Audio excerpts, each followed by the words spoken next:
change this practice. So the proposed 2024 budget includes we need to change that practice. So the proposed 2024 budget includes funding to establish 13 regional consumer compliance specialist positions, which will bolster the agency's efforts to ensure compliance with consumer financial protection and fair lending laws and regulations. We need to change that practice. So the proposed 2024 budget includes funding to establish 13 regional consumer compliance specialist positions, which will bolster the agency's efforts to ensure compliance with consumer financial protection and fair lending laws and regulations. That change is good for credit union members, and that change is good for those credit unions that will receive regular and more comprehensive feedback about the effectiveness of their consumer compliance efforts. Before today's budget briefing, several parties have also publicly said that the NCUA needs to provide more justification for its increased focus on consumer financial protection, or that the efforts are coming at the expense of safety and soundness. Let me be clear on this point. Safety and soundness and consumer financial protection do not compete with one another. It is not a zero-sum game where one gains by one focus area means an instant and commensurate losses in the other area. In fact, the two work together hand in glove. The NCUA is statutorily required to ensure both safety and soundness of the credit union system, regardless of the asset size of the federally insured credit union, and enforce compliance with consumer financial protection and laws and regulations for those credit unions below $10 billion in assets. In prior years, the NCUA has invested fewer resources into consumer compliance examinations than safety and soundness exams.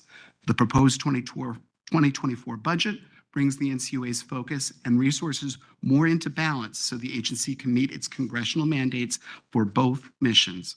Further, the staff draft budget brings 17 existing overhire positions onto the NCUA's budget for 2024. By bringing these overhire positions onto the NCUA budget, we are being more transparent about the agency's actual staffing levels. And even with these additions, the NCUA's proposed authorized staffing level of 1,248 full-time equivalent employees, or I should say positions, in 2024 remains below the agency's highest staffing level in 2015. Like the credit union members and credit unions the agency protects and insures, the NCUA is also experiencing inflationary pressures for nearly everything it purchases, including staff pay and benefits, expert contractor support, supplies, travel, and rent. Additionally, the NCUA must comply with new congressional mandates, some portions of executive orders, and certain directives from the Office of Personnel Management and the Office of Management and Budget on a wide range of issues, including cybersecurity preparedness, website operations, and retirement and benefit contributions. Each of these new directives must be adequately resourced. As stewards of the agency's resource, the NCUA board evaluates what is needed to support the credit union safety and soundness, ensure consumer compliance, and maintain the health of the National Credit Union Share Insurance Fund. There are several challenges confronting the credit union system for which the board must prepare. For example, as we learned during the Share Insurance Fund's quarterly performance report earlier today, total assets in large complex credit unions with Camel's Code 3 ratings increased to $131.7 billion in the third quarter. That's nearly a 45% increase higher than the previous quarter's result. And we can expect those numbers to rise. That's because NCUA examiners are seeing growing signs of interest rate, liquidity, and credit risks across the system. And since the NCUA's return to on-site examinations and supervision, field staff have found an increase in record-keeping deficiencies, problems with internal controls, and instances of fraud. The rising risks within the credit union system also demonstrate why the NCUA board must ensure that the 2024 budget has sufficient resources to examine, supervise, and mitigate these growing risks, protect credit union members, and safeguard the Share Insurance Fund from losses. Those efforts will require an investment. So I look forward to hearing today's presentations on the staff draft budgets for 2024 and 2025. I would also like to thank my fellow board members, Vice Chairman Hauptman and Board Member Hood, for their willingness to already begin engaging with me on their budget priorities. I look forward to working with them to reach a consensus on the agency's budget, as we have done in the past. With stakeholder feedback from you all here today, those letters that we received through the comment process, prudent decisions, and consideration of our statutory responsibilities, I am confident that we can reach an agreement in the coming weeks. That concludes my opening remarks. I now recognize the Vice Chairman. Thank you, sir. I agree with a fair bit of what Chairman Harper just said. Those things are important. Consumer compliance, ensuring that credit unions are complying with all of these laws, as well as the Bank Secrecy Act, anti-money laundering. That's important too. But the one thing about this job is that we have a true north. Protect the share insurance fund. All three of us went through Senate confirmation. You guys have done it twice each now. And when you go through that process, folks at the White House coach you. They say, when in doubt, if you're in a tough spot, say share insurance fund. Whatever it is, we want to focus on the share insurance fund. What matters is whether or not it helps or hurts a share insurance fund. That's why safety and soundness matters. Because we're an insurer. Like every other insurer in the world, we like getting premiums and don't like writing checks. So we have a true north. We know what's most important. We don't have to wonder. It's a nice thing about the job. And it's a share insurance fund. So we don't like it when we have to write checks. We had some failures last year. 100,000 for one. Others are in the millions. So our main goal is to protect the share insurance fund. What am I getting at? This budget takes $34 million that we know of on purpose. If we had a failure where we had to write a check for $34 million, that's a decent sized credit union failure. That's not as large. It could be somewhere in the billions, but $34 million is a lot, right? We had one that was 100 grand last year. So 34 million would be 340 of those credit unions with 100,000. So we have to have a very good reason. We know for a fact we're going to take, in a roundabout way, $34 million more out of the share insurance fund. Remember, we all went through Congress and said, our number one goal is protecting the share insurance fund. Now we're going to put our hand in that cookie jar and take 34 million cookies out of it, on top of what we did last year. So you have to have a very good justification for that. At the end of the day, all the money is credit union money. We don't have any other source of revenue. They send it to this building. We take our VIG off the top to pay for us. So 34 million for sure, not an unfortunate 34 million. Oh man, big credit union. We had to write a check, 34 million. That'd be rough, huh? That'd be a tough time around here. Meanwhile, we're planning for it to take 34 million out of the fund. 3 fiduciaries of the fund who have one job above all things: keep as much money as possible in there. Add to that, as the chairman said in Congress this week, there are some clouds on the horizon. They're not as bad as I thought they might be, but there are reasons to think that safety and soundness may be more of a concern. We ourselves, as an agency, have downgraded a number of credit unions to our 3, 4, and 5. Right? It's like A, B, C, D, F in school, C, D, and F for 3, 4, and 5. We've downgraded them, so we know there's going to be more attention to them, more safety and soundness issues. So I think that is the focus. Not that other things aren't important, but I don't believe that the proposed budget has sufficient justification yet. I agree with the people who have wrote in and said that. For take money from a credit union member and hand it to NCUA employees to go into our checking accounts and to give ourselves larger budget, larger head count. Those positions, when you add, you know how it is in government agencies, they're probably never going to go away, not anytime soon. These fiefdoms get larger, not smaller. And I think it would be good if NCUA, just a little bit, had to live in the world of credit unions and their members. It's unnatural, in a way, the situation that we're in at this agency. An unlimited cookie jar we can pull from, and nobody can really do anything about it. Businesses sure as hell don't live like that. Credit union leagues certainly cannot do that. Just pick a number. How many more people do you want? How many more people do you want? Add the budget, take more money. They can't live like that. They have an enormous amount of pressure. And obviously, most Americans and families cannot live that way. I want to spend money on all the things. We live in a world of finite resources, and the only people in this situation are the 3 of us who have any sort of mechanism to stop that natural, normal impulse to just keep getting more resources, keep going in the cookie jar. It's only the 3 of us. Remember, we don't have a market economy with prices that would constrain us. We don't have Congress to reduce our appropriations. We don't really have any mechanism other than the 3 of us. So I think we should find a compromise here. I know a lot of these things are important, but you have finite resources. You don't get everything you want. You can't buy all the things. You have to choose between a vacation and your kids' Christmas presents, etc. We have to make decisions. I think we can cut some kind of deal here. I'll stop there. Thank you so much. Board Member Hood. Thank you, Mr. Chairman, and good afternoon, everyone. I want to start by thanking all of the NCUA staff who have helped prepare and deliver today's budget presentation, and all those who had a hand in the development of the proposed budget. I recognize and know it's a long and extensive exercise that requires a lot of effort, collaboration, and patience. And I just want to share my gratitude for all the hard work that went into it.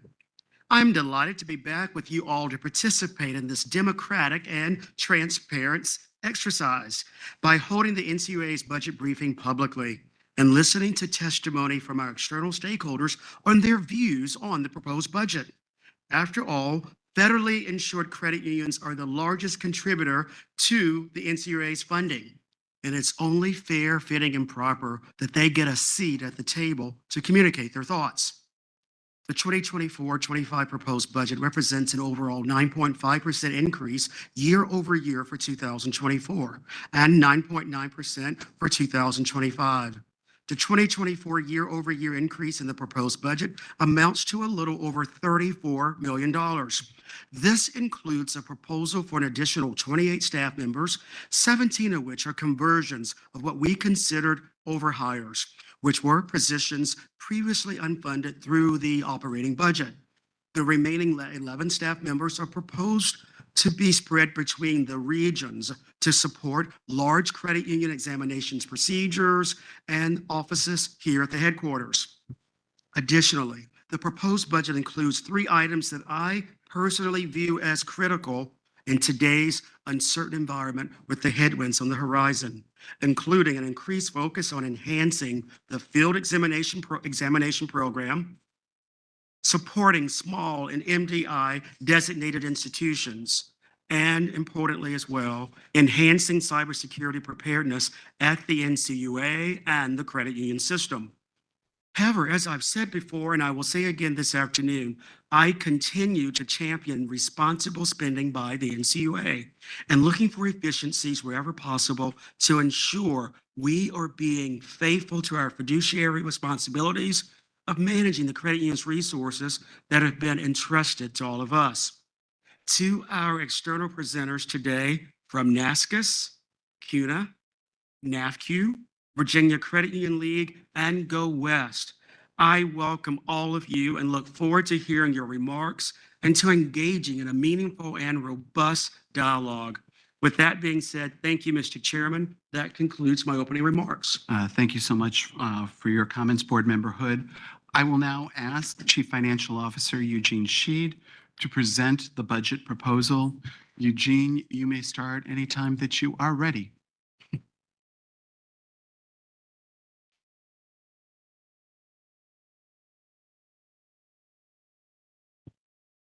Good afternoon, Chairman Harper, Good Vice afternoon. Chairman Hoffman, and Board Member Hood.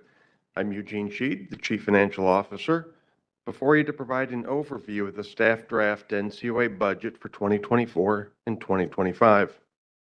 The complete staff draft budget document was posted on our website on October 26th and published in the Federal Register on November 1st. This process is conducted in compliance with the NCUA's obligations under 12 U.S.C. Section 1789B. We continue to believe the NCUA is unique among federal financial regulatory agencies for the degree of transparency and the opportunity for comment that are a part of our budget process. Slide 2.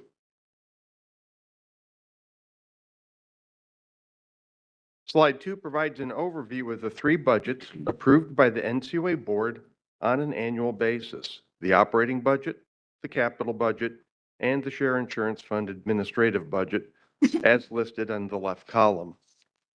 The staff draft budget for 2024 proposes $394.5 million in new budget resources across these 3 budgets, which would be an increase of $34.1 million or 9.5% over the comparable level approved by the board for 2023. The right-hand column of the slide shows the requested staffing changes for both 2024 and 2025 based on the number of budgeted positions in the agency.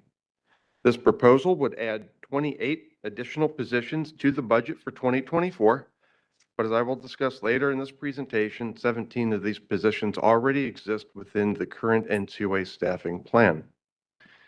As noted on slide 2, the draft budget proposal assumes the use in 2024 of unspent funds from 2023 and prior years, estimated to be $18 million. This is similar to the 2023 budget, which included the use of $23.2 million in prior unspent funds.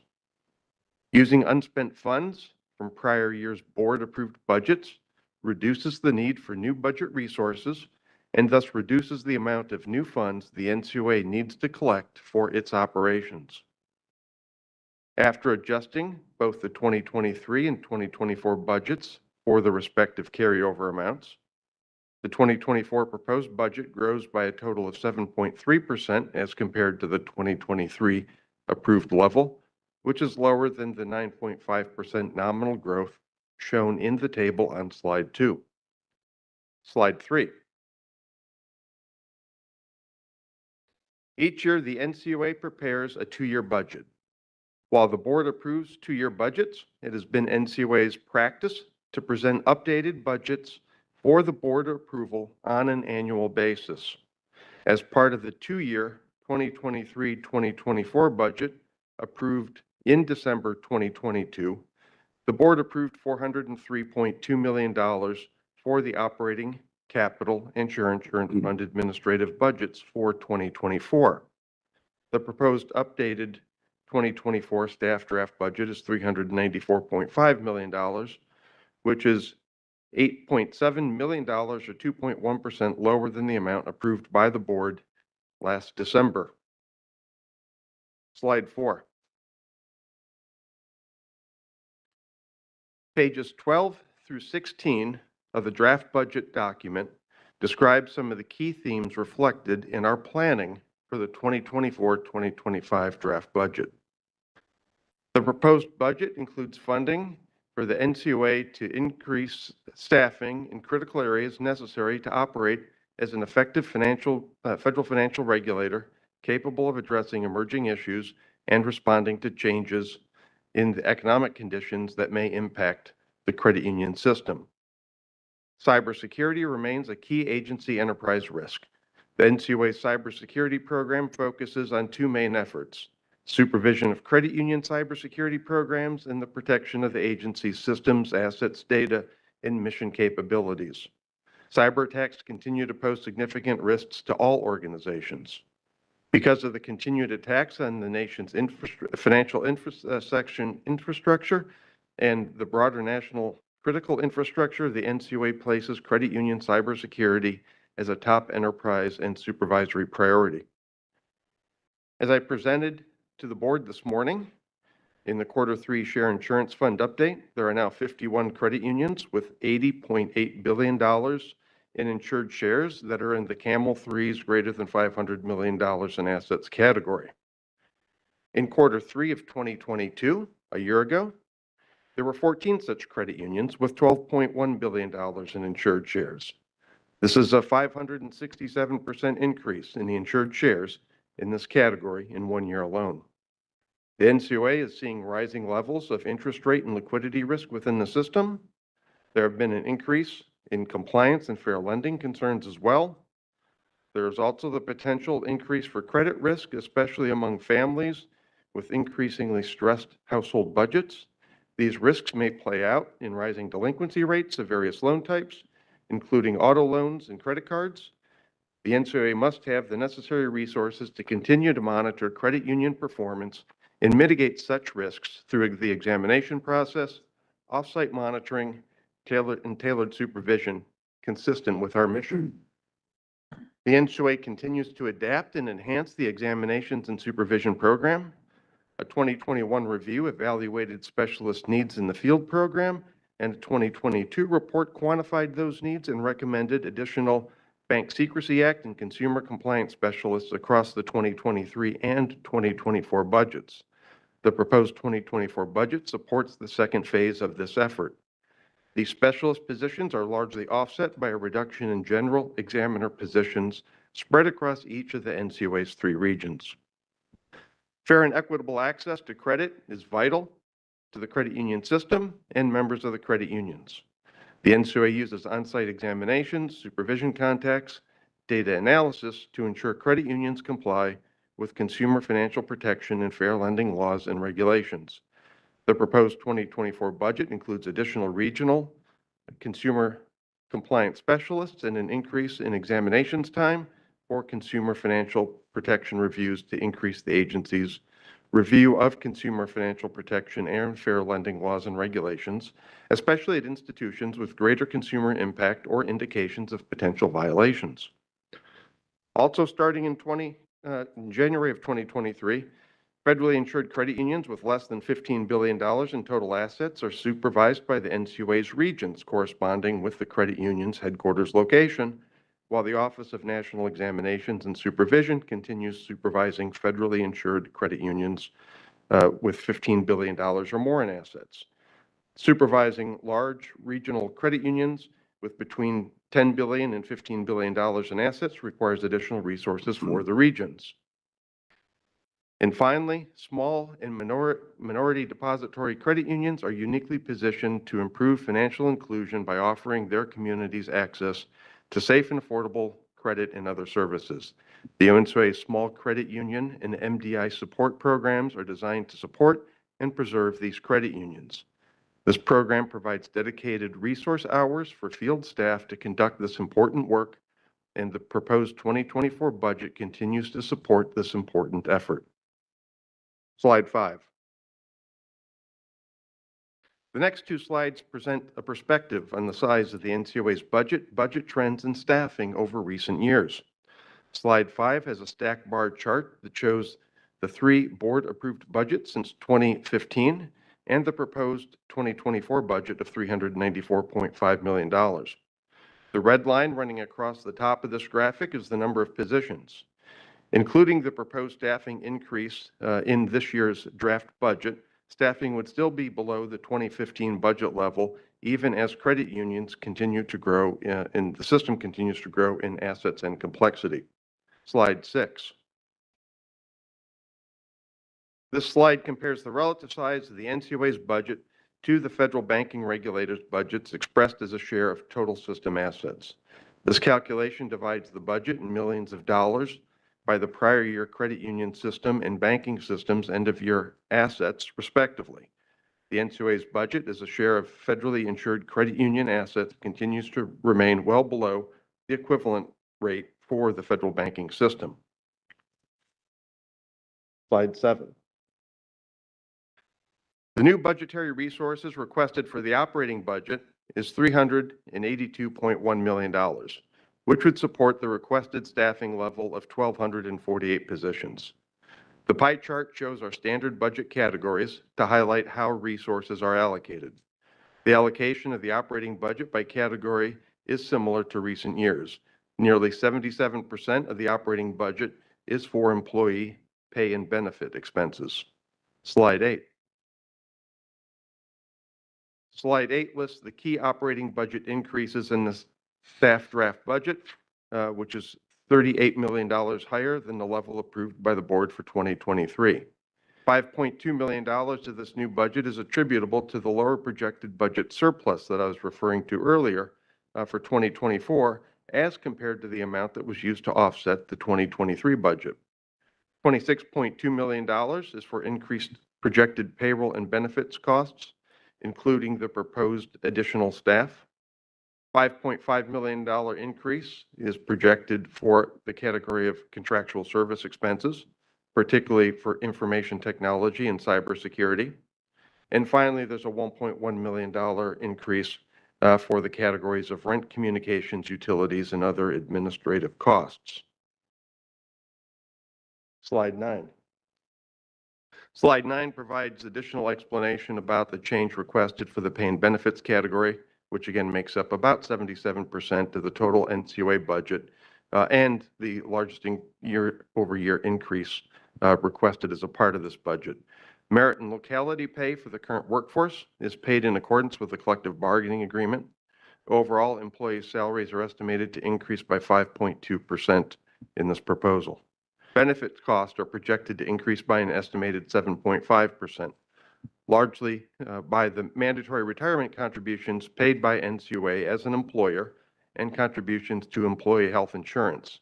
Both of these are set by the Office of Personnel Management. The 2024 cost impact of additional staff in the budget accounts for $5.7 million in compensation increase. Slide 10. The draft budget would fund 28 additional positions, allocated as follows. A net of 5 additional positions would be for in the regions to support the increase in the specialist examiner staffing that I've discussed earlier. 2 positions would be for the new Office of an Executive Secretary. 1 additional position would be for the Office of the Ombudsman. 3 additional positions, allocated 1 each, in the Office of Business Innovation, Ethics Council, and External Affairs and Communication. And finally, 17 of the positions are previously funded but authorized within the previously unfunded but authorized within the overall NCUA staffing plan would be placed on budget, which are spread across numerous NCUA offices. Slide 11. Slide 11 summarizes the key changes to the operating budget's non-personnel budget categories. These changes are covered in greater detail in the online version of the staff draft budget found on pages 20 through 26. Contracted services is the largest non-personnel budget category. The new budget resources requested for this category are $10.7 million when comparing it to 2023's budget document. However, as I've noted, $5.2 million of this increase is the result of a smaller carryover. We use the carryover from year to year to help pay for the contracted services budget. Viewed in this context, the actual increase of the NCUA's year-over-year spending on contracted services, factoring in the carryover, is actually $5.5 million, or 8.4%, largely for inflationary and programmatic projected cost increases, particularly as it relates to cybersecurity mandates, the cost of recent capital investments, and the additional costs associated with reasonable accommodations for NCUA employees. Travel expenses, the third largest category after compensation and contracts, is projected to remain at the same level as was approved by the board for the 2023 budget.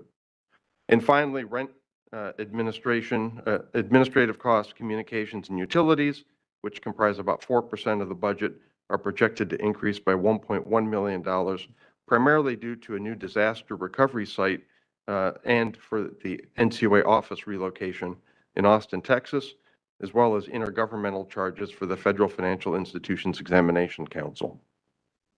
Slide 12. The slide moves us to NCUA's capital budget. Additional information on the capital budget and its projects is in the staff draft budget on pages 27 through 29, and also pages 51 through 60 contain descriptions for each of the proposed projects in the capital budget. The NCUA uses a rigorous capital process to identify investment needs for information technology, facilities improvement and repairs, and other multi-year capital investments. The capital budget includes funds for software development projects, hardware replacement and upgrades, and other information technology systems costs, such as security upgrades to defend against cyber threats. The agency uses an Information Technology Oversight Council to review and make recommendations on the information technology development projects. Overall, the capital budget decreases by $4 million as compared to 2023, or nearly 36%. The capital budget funds NCUA's long-term investments. The 2024 capital budget provides $8.6 million for information technology development projects and $477,000 for central office building maintenance.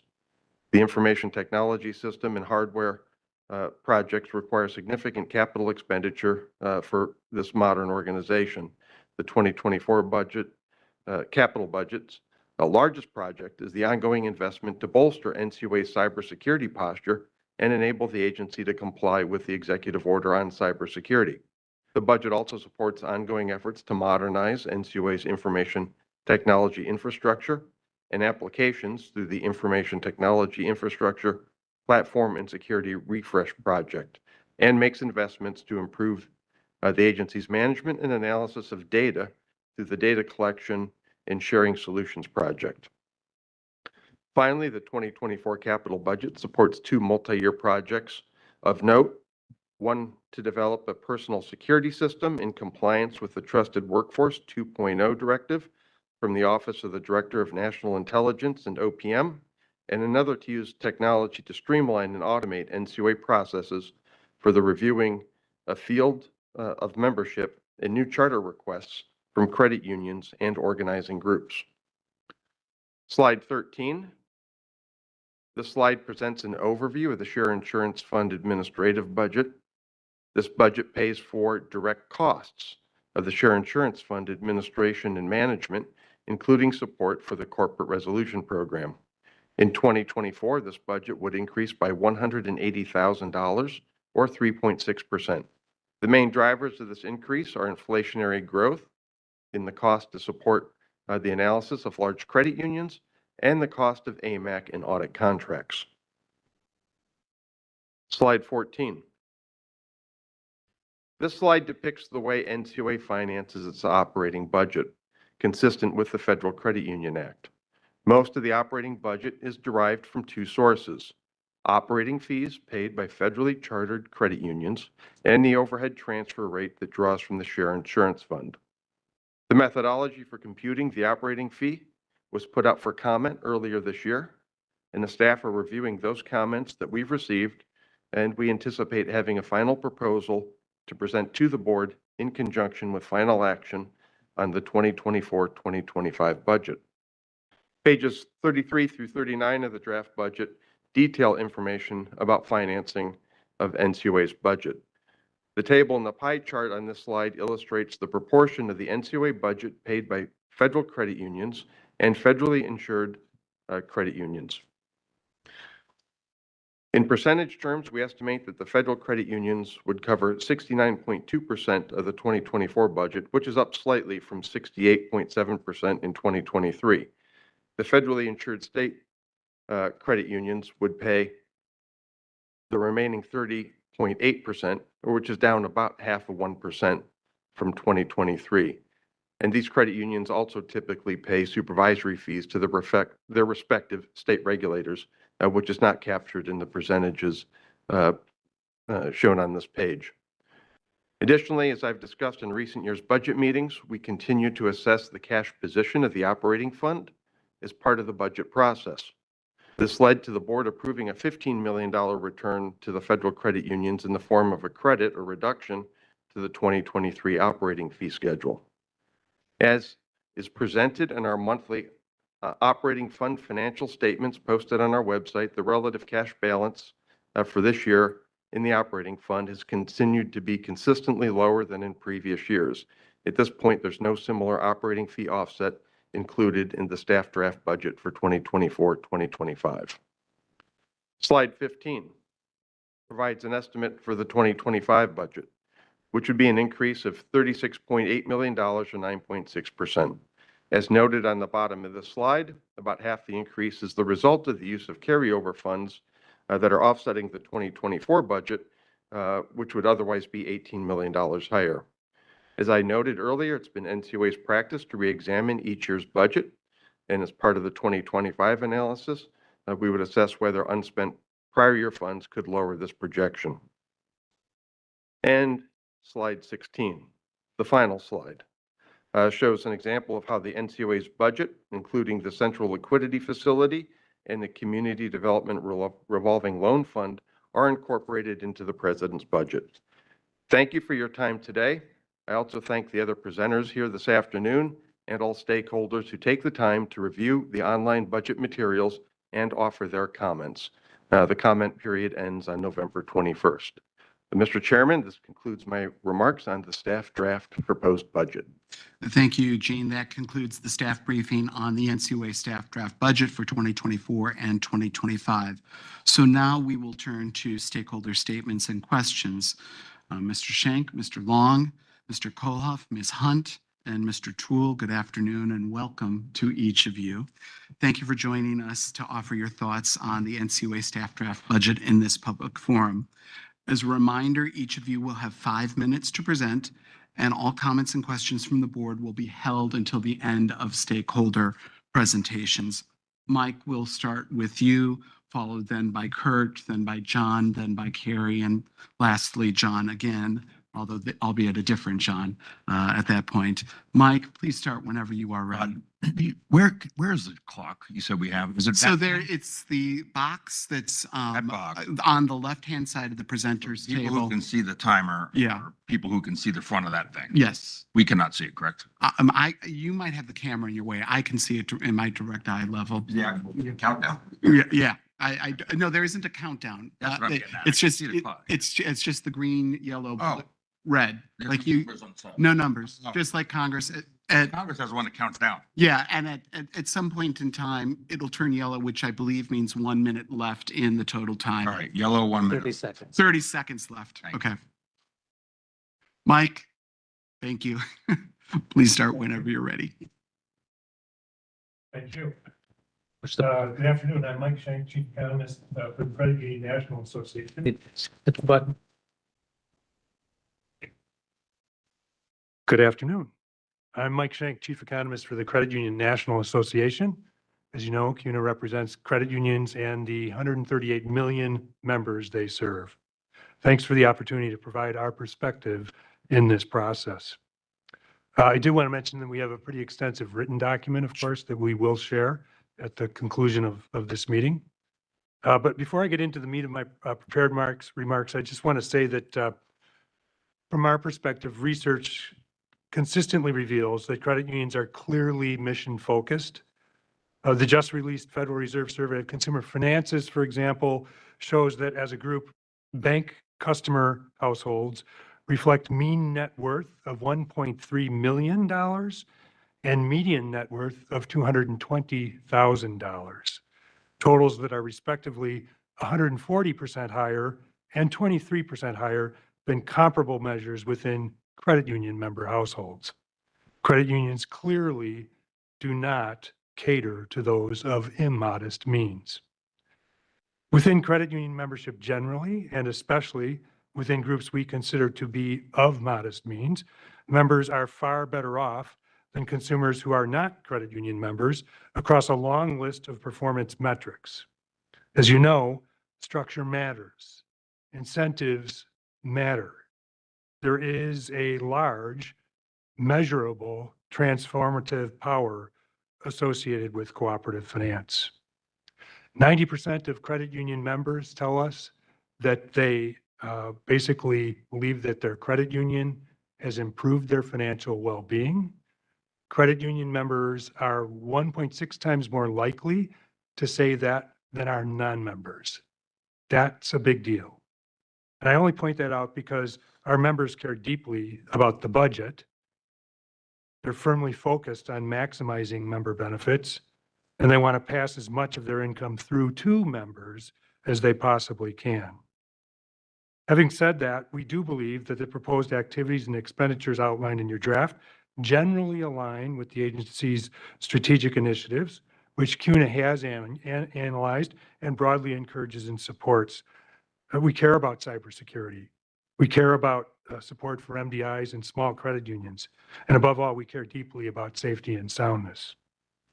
Still, the proposed operating budget is up by quite a bit. We're concerned about increases, but deeply concerned really about the level of the proposed increases and the reasons for many of the proposed increases. The most important example is employee pay and benefits, of course, within the operating budget. We recognize that you lack flexibility, as described a moment ago, regarding the primary drivers of pay and benefit increases, but you do have a lot of latitude in the number of new positions you create and the existing vacancies that you fill. We support the addition of certain proposed positions. However, we have significant concerns with the level and focus of some proposed additional staff. We also believe that the agency could go further in controlling travel expenses. We see an even greater opportunity than proposed to utilize off-site examinations, and especially for smaller, less complex credit unions. Our members have significant concerns around expanding the agency's consumer protection examination activity without more detailed reasons and data-based reasons in particular. Altering the agency's risk-focused examination process and substantially increasing consumer exam-related expenditures is simply not warranted in our view. Credit unions believe strongly that their members need no significant additional investment of NCUA resources to protect them from the institutions they own. Rules, regulations, and examinations should be tailored so as to not overly burden credit unions. NCUA's existing exam staff are laser focused on any hint of anti-consumerism, and they take their jobs very seriously. Accordingly, we specifically oppose the hiring of 13 specialists and an increase in examination time for financial protection reviews equivalent to 11 examiners. We urge the agency to reevaluate and scale back its perceived needs in this space. While we agree that climate risk is not an area of risk that the agency must monitor, or we agree that it is an area that the agency must monitor, we believe that the NCUA is not and should not be climate regulators. We believe that you should wait until Congress acts in this arena. We appreciate your willingness to engage with MDIs and small credit unions and respond to their unique challenges, and we support many aspects of the small credit union and MDI support programs. We fully support the agency's recognition of the key role that credit unions can and should play in improving financial well-being. Thank you for the opportunity to share our concerns regarding the agency's draft budget. Mike, thank you so much. As I mentioned earlier, we will hold our questions until all stakeholders have presented. Kurt, it's good to have you back at the table, I think after 1 year's absence. It's your turn to present. We look forward to hearing from you.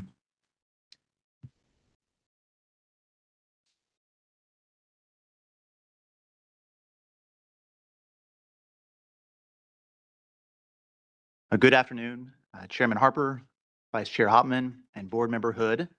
Thank you for the opportunity to deliver remarks before you today regarding the 2024 and 25 staff draft budget justification. I'm Kurt Long, the Chief Economist and VP of Research at NAFCU. I would like to thank the NCUA Board for its leadership and the NCUA staff who prepared these budget materials. NAFCU supports the NCUA's transparent budget process and appreciates the opportunity to provide feedback. The NCUA budget continues to increase, and this draft budget overlooks opportunities to incorporate more efficient processes with potential cost savings. Continuing this trajectory of substantially increasing budgets is unsustainable and will have serious consequences for the credit unions that fund the NCUA. NAFCU recommends that the NCUA embrace the importance of cost efficiency and prudent financial management by cutting unnecessary budget items like the addition of dozens of new examination staff. More specifically, NAFCU offers the following recommendations to enhance the efficiency of the NCUA's budget. 1, preserve the strength of the Share Insurance Fund without overburdening credit unions with exorbitant operating fees.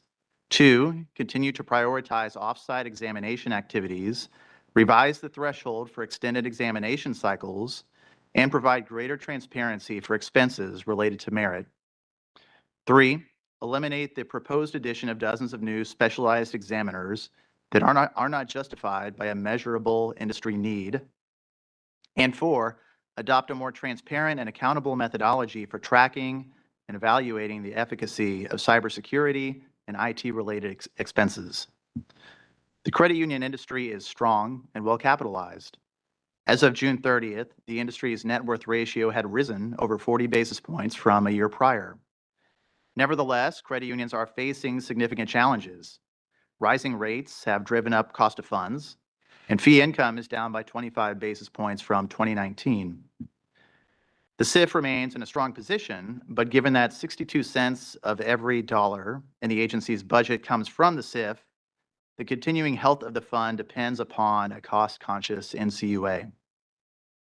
NAFCU's member federal credit unions are justifiably concerned with the 19.6% increase in the proposed operating fee, particularly in an environment as challenging as this one. Given credit unions' tight margins, an abrupt increase in the operating fee would place undue financial strain on these entities. We urge the NCUA to credit the maximum surplus cash possible to the operating fee, thereby alleviating some of the burdens these credit unions face and ensuring that they continue to serve their communities effectively and efficiently. NAFCU supports NCUA's modernization of its examination system through the implementation of merit, but is concerned about the high and unclear costs associated with its deployment and ongoing operation. Since the initial rollout, the projected budget for contracted services, including merit, continues to significantly increase. NAFCU is urging the NCUA to manage and clarify merit-related costs more effectively and to regularly update credit unions on the program's status and financial details. NAFCU endorses the NCUA's move towards virtual examinations while also seeing the benefits of retaining some in-person elements. NAFCU appreciates the modest cut in the NCUA's 2024 travel budget and advocates for ongoing travel cost reductions. Moving forward, the NCUA should mitigate these costs by minimizing non-essential travel expenses. NAFCU supports a strong, safe, and sound credit union system with appropriate supervision of systemic risk. Lengthening the exam cycle for all well-performing, low-risk credit unions would allow the NCUA to concentrate on higher-risk credit unions while more efficiently addressing systemic risks. Extended exam intervals would also lessen business interruptions for compliant credit unions, helping them to focus on member service. NAFCU recommends the NCUA adjust its examination frequency threshold to $3 billion to align with the other banking regulators. NAFCU is opposed to the proposed addition of 27 specialized and supervisory positions in the 2024 budget.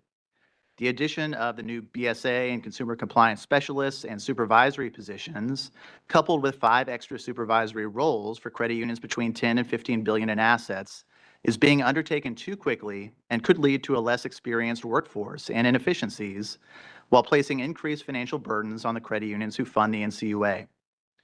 Nothing in the NCUA's proposed budget adequately justifies the need for 13 additional regional consumer compliance specialists.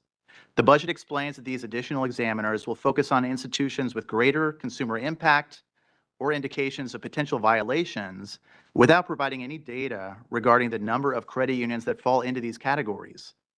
With the number of credit unions declining due to consolidation, the rationale for increasing examiner numbers is unclear, and NAFCU urges the NCUA to justify these changes more clearly. So in the interest of time, you have the comments that we submitted. I will skip to the end. NAFCU thanks the NCUA board and recognizes the NCUA staff's hard work in preparing this budget justification and other budget materials. We thank you for the opportunity to deliver these remarks before you today. Kurt, thank you so much. We'll now turn to John Kohlhoff with the National Association of State Credit Union Supervisors. John, once you get settled, please feel free to begin when you're ready.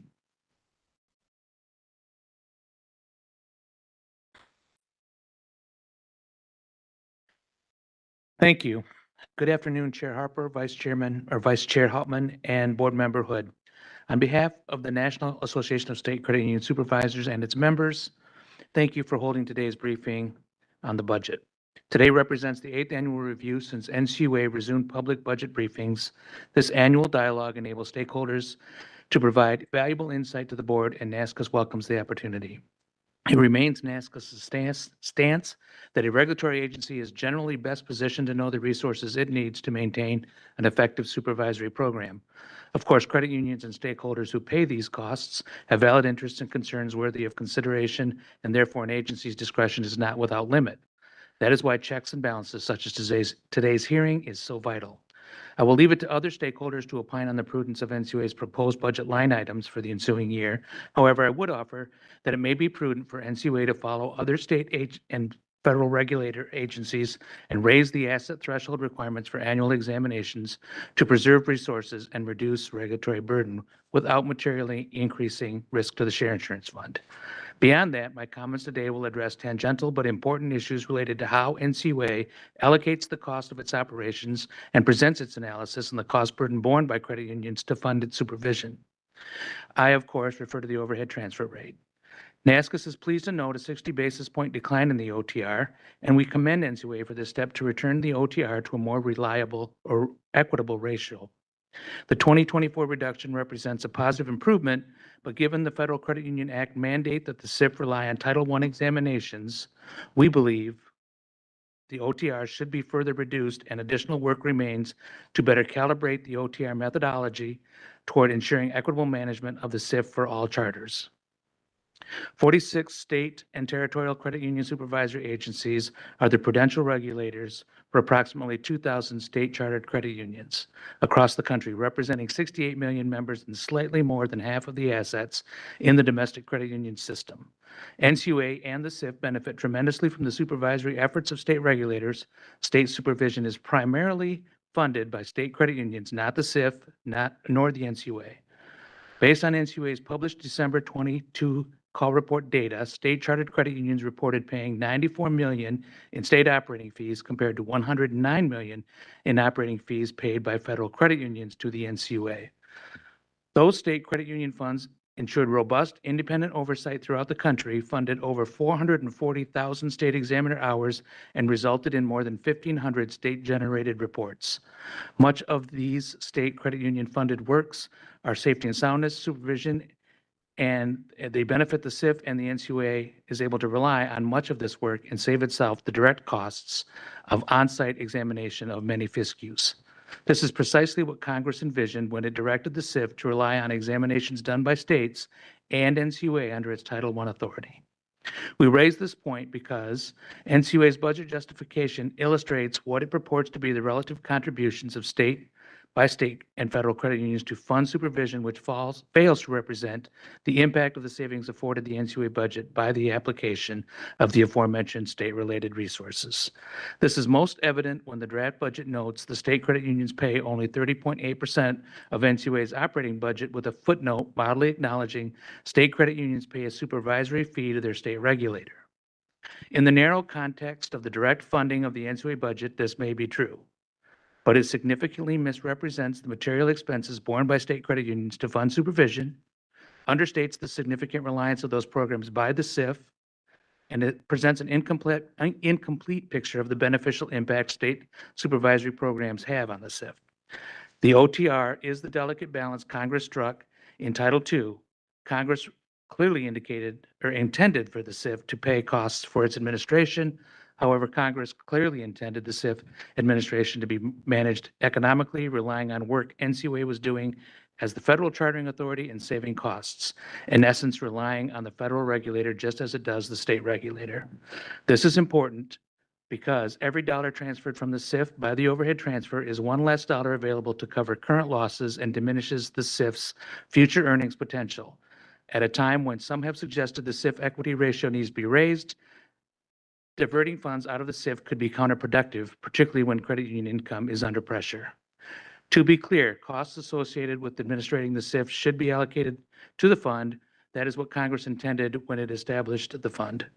Whether driven by supervisory necessity or due diligence, the SIF must directly fund the examination of some federally insured credit unions, but the SIF's reliance on examinations funded directly by credit unions and the minimizations of its expenses should be formally acknowledged, documented, and made part of the OTR process.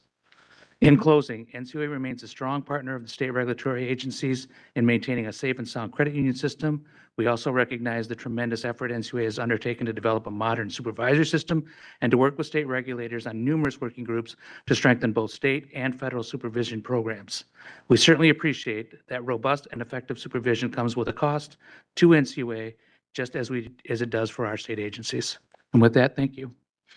John, thank you. And let me assure you, Eugene spoke earlier about that we plan in the December board meeting to adopt a final operating fee. We also are planning in December to reissue the overhead transfer rate methodology so that we can have another comment period. And certainly your remarks today will help to build the record on that. So thank you. Thank you. Next, we will have Carrie Hunt with the Virginia Credit Union League. Carrie, it's always a pleasure to see you. You may begin when you are ready. Thank you so much. Good afternoon to everyone. Thank you for the opportunity to address you today on the NCUA's 2024-2025 budget justification. And thanks also to the staff for all of their work on the budget and everything the NCUA does in the day-to-day support of the industry. My name is Carrie Hunt. I'm the president and CEO of the Virginia Credit Union League. And the league works to facilitate the excellence of credit unions of all sizes across the Commonwealth. I will note that we've had a reduction of 5 credit unions in Virginia since I last testified, and a reduction of 9 since I first applied for this role over 2.5 years ago. I'm addressing 3 items in particular in the budget: cybersecurity, the use of NCUA resources across all asset classes of credit unions, and the addition of more examiners in the NCUA budget, in particular relative to the new consumer compliance program. Relative to cybersecurity, VACUL again encourages the NCUA to make data security protections on the merchant side a legislative priority for the agency. A robust national cybersecurity standard will place more onus on merchants to make the necessary investments and take the needed precautions to protect themselves and their customers from hacks and data breaches. We agree that credit unions must maintain robust cybersecurity programs in order to protect themselves and their members. And we also believe, though, that credit union resources must be available to combat those attacks. While supervision is important and necessary, credit unions need to continue to evolve their own programs and need additional resources as opposed to focusing solely on examination. We also urge the NCUA to be more active in issuing risk alerts on current cybersecurity risks to ensure that credit unions are doing all they can to prevent issues before they happen. At present, credit unions are being asked to fund ever-increasing agency budget expenditures for cyber-related issues, yet at the same time, the pressure for credit unions to be liable for all costs of fraud and breaches continue. And we have concerns this is not going to result in a viable, safe, and secure credit union system, and we have to address it. Relative to resources, we believe the agency should be extremely measured in its approach to programming. We would ask the agency to ensure that their focus is not trending too heavily towards the nation's smallest and largest credit unions, while underserving the majority of credit unions found in the middle, those with greater than 100 million in assets, but below 10 billion. The agency has flagged its support of small credit union initiatives and additional supervision for larger credit unions in the budget. The League supports efforts to help small credit unions, but notes that small credit union viability is a much larger issue than the agency can assist with. And we also want to ensure that the NCUA is not equating size with complexity as it looks to hire specialized examiners for larger credit unions. In addition, we believe the NCUA should ensure its focus does not stray from the middle majority of credit unions, which often most acutely feel the pressure of inflation and economic conditions, having to compete and provide the same products and services as large financial institutions without the benefit of economies of scale. The NCUA can continue to assist these and other credit unions by providing greater field of membership flexibility, access to secondary capital, and reduction of regulatory burden. We are also concerned with the NCUA's addition of 13 consumer compliance examiners, which represents an increased focus by the agency on consumer compliance issues. Protecting consumers is paramount, but there needs to be balance. The NCUA already has a robust consumer compliance program. You can just look to its consumer compliance manual, which sets out both the exam expectations and requirements for credit unions to demonstrate this fact. This manual covers 20 separate consumer regulations that credit unions comply with and are examined on already. It's very easy to read and use, by the way. I looked at it prior to this testimony. We believe these extra examiners and examination time are unwarranted as credit unions continue to prove themselves as consumer-friendly institutions with the interest of members serving as both an operational and philosophical foundation. I do not understand how credit unions will continue to thrive with the ever-increasing cost of doing business and additional regulatory scrutiny. Credit unions need to provide services in the way that their members want their services delivered, and this costs money. Under the CFPB's war on fees, credit unions question whether they will even be able to charge services in the future. Fraud is skyrocketing, staffing costs are dramatically increasing, cyber threats are increasing, and consumers are demanding more. Additional regulation and exams will only serve to diminish what credit unions can provide.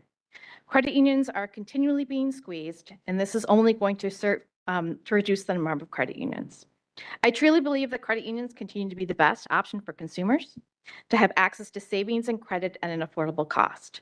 And we must protect that. And today we can start by focusing less on administration and more on facilitation. Something has to give here with so many factors that credit unions can't control. We ask you to reconsider what you can. Thank you for the opportunity to present today, and I'm happy to answer any questions in a little bit. Thank you, Carrie. We'll now turn to John Truel with the Go West Credit Union Association. John, please feel free to begin once you get seated and settled.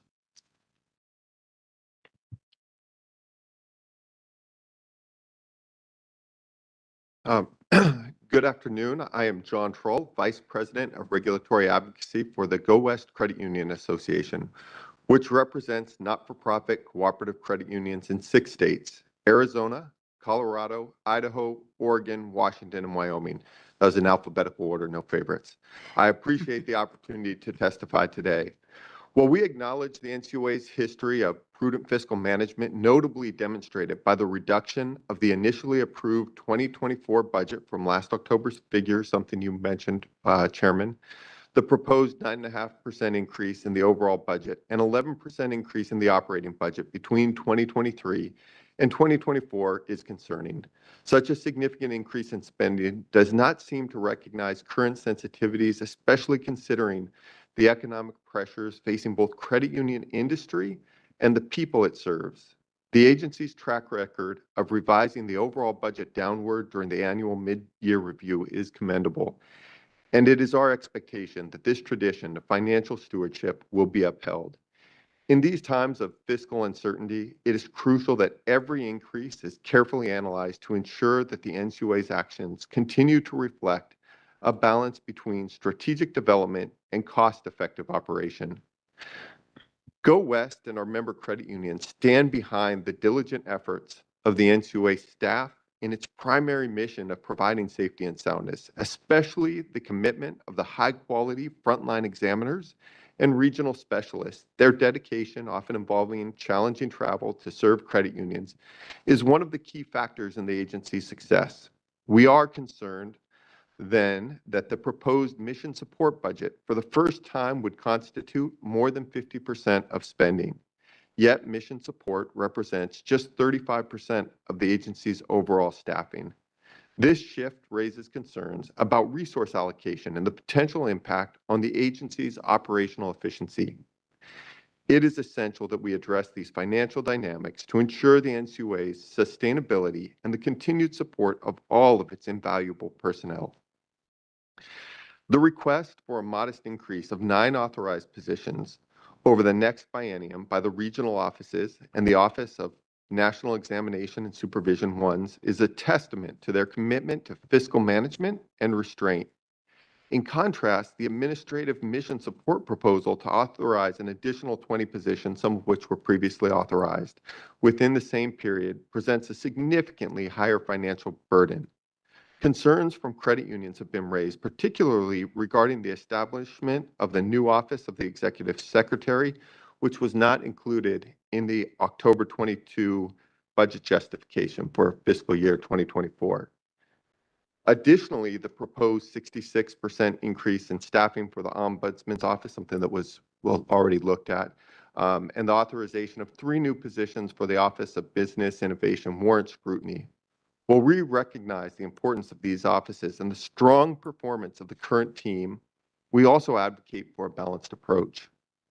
It is essential to align these expansions with the organization's broader financial strategy. And finally, credit unions express concern regarding the NCUA's expanding focus on consumer compliance. I think you've heard it from all of us today. For both federal and state chartered institutions, we believe that the primary role of the NCUA in relation to state chartered institutions is that of insurer, with consumer compliance oversight more appropriately falling under the jurisdiction of state regulators. Consequently, from a budgetary standpoint, it is our view that the costs associated with these additional compliance resources should not be financed by the Share Insurance Fund through the overhead transfer rate. As we all know, the OTR comes directly from the bottom line of paid-in capital from credit unions within the SIF, and ultimately members.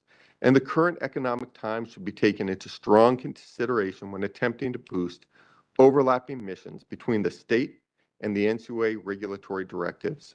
We appreciate the NCUA's efforts in maintaining a robust state system and their collaborative approach to dual examinations, which exemplify the commitment to a strong, cooperative regulatory environment. In closing, I extend my sincere thanks to the NCUA board and staff for granting me this opportunity to testify. I'd be pleased to answer any questions that the staff or board might have. Thank you. Thank you so much, John, and thank you all for your participation in this important process. We're now at the portion of our meeting where our stakeholders may direct questions to NCUA staff about the staff draft budget for 2024 and 2025. We made this innovation last year at the recommendation of the vice chair, who was seeking a more of a roundtable approach, and it worked very well last year in helping to bringing out different ideas and different thoughts and building a greater understanding by all. The allotted time for questions is 5 minutes per presenter, with an opportunity for a second round of 5 minutes once we go through everybody first. I ask that you keep your questions within the scope of the staff draft budget or directly related to any answers provided by the agency in response to questions within the scope of the staff draft budget. And finally, we expect that participants, as always, will engage in a cordial and respectful dialogue. I know that that's been true in the past, and I have no doubt that it will occur today. Now, before we begin, I would like to introduce the NCUA staff who will be fielding stakeholder questions. First, we have Executive Director Larry Fazio. Second, we have Deputy Executive Director Rendell Jones. And finally, we have Chief Financial Officer Eugene Cheed. Also accompanying them will be Jim Holm, who is available and has done a lot of the background work in pulling together the budget with his team. We'll follow the same order for stakeholder questions as we did for testimony. So Mike, we'll start with you. Sure. Thank you very much. I have just a couple of brief questions. One has to do with actually an experience I had at the GAC several years ago prior to COVID, where we convened the Exam and Super Committee at CUNA, and Mr. Larry Fazio joined us, and it was great to have him there, in part because he did a presentation, a PowerPoint, on basically the mechanism behind your decisions and how you determine how many examiners you need.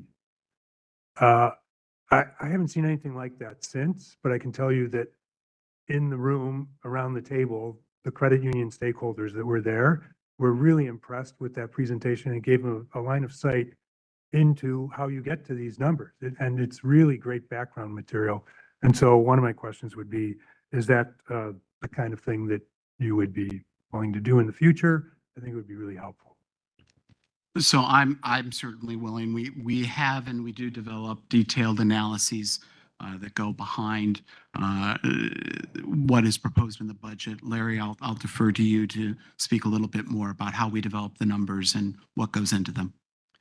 Yeah, thanks. And I thank you for the compliment. Appreciate that. I'm glad that resonated with the group.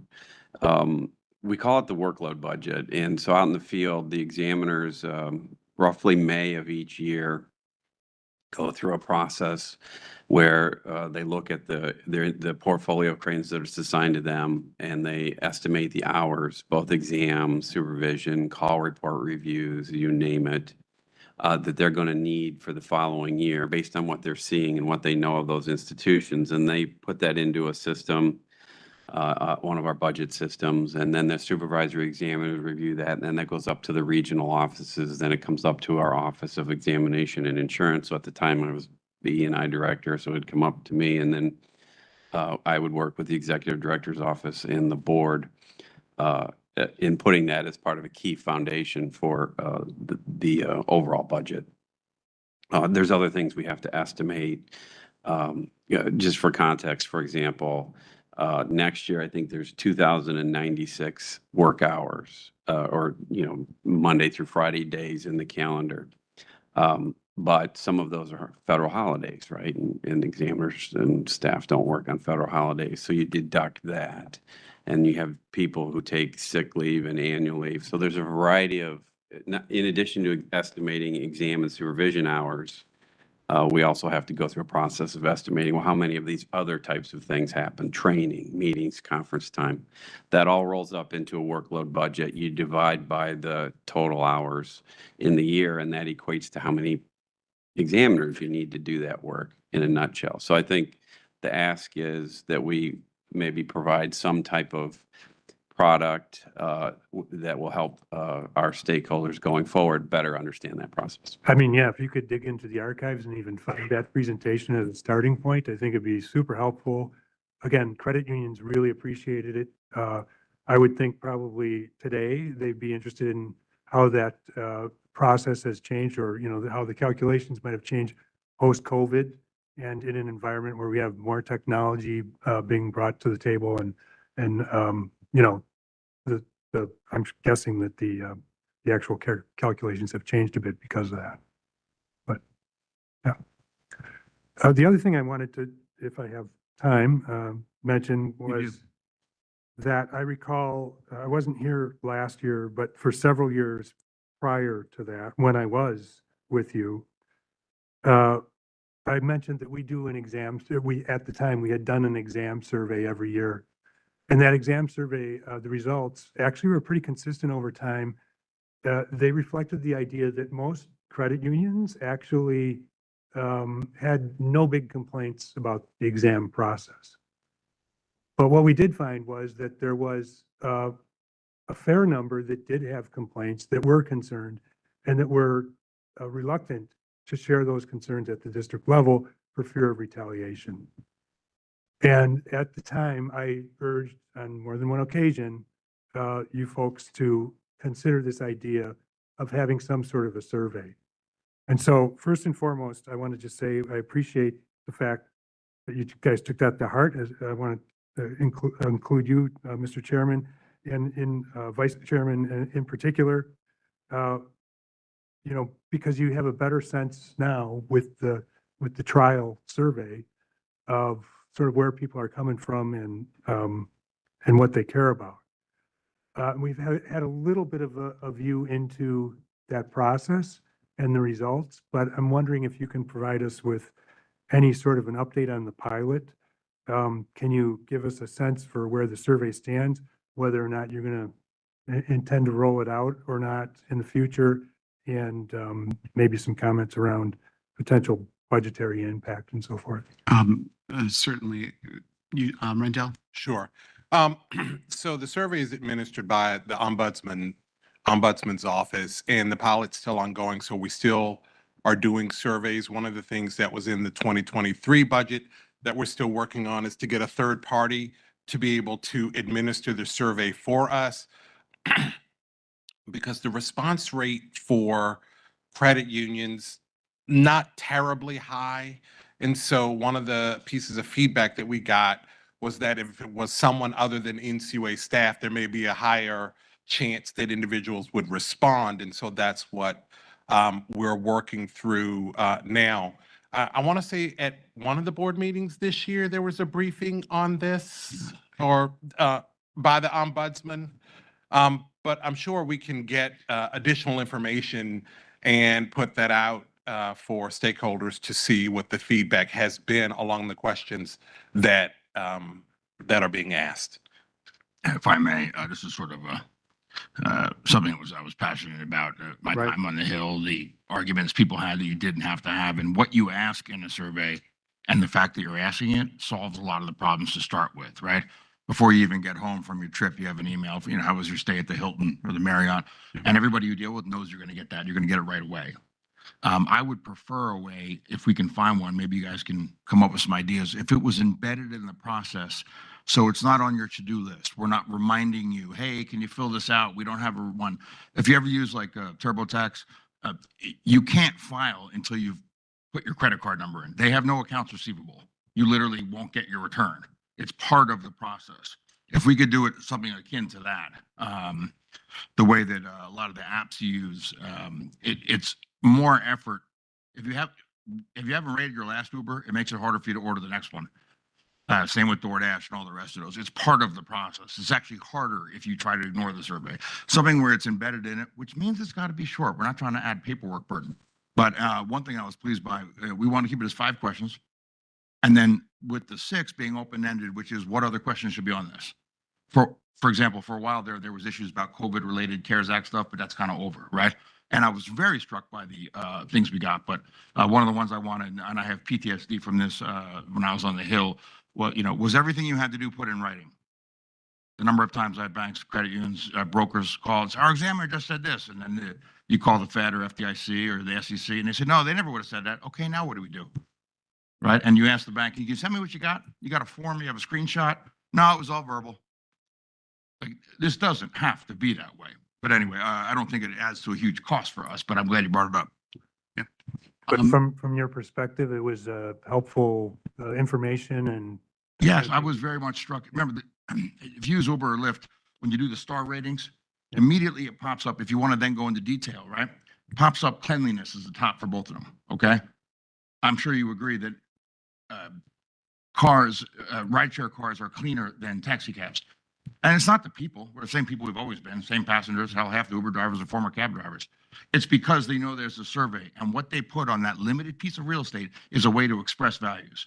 So when it says, does everything have to be in writing, for example, it makes it more awkward for someone to tell you what to do and not put it in writing when everybody knows at the end of it, we're both going to get a survey. I thought it was useful. And that open-ended one, what other questions should be on it? I was very struck by the ideas people had. Thank you. Great. Thank you. Mike, we'll come back to you if you have additional questions. Kurt, why don't you proceed next? Sure. A couple questions from me. First is about, I think I mentioned in my comments, the budget has grown, the proposed budget has grown this year. The federal credit union operating fee has gone up significantly, more than the budget. And I think significant reason for the disparity there is because there was recognition of some surplus cash that was returned via the operating fee last year. I know in the budget, it was sort of a to be determined state. At this point, are we any closer to determining whether there is surplus cash that could be returned?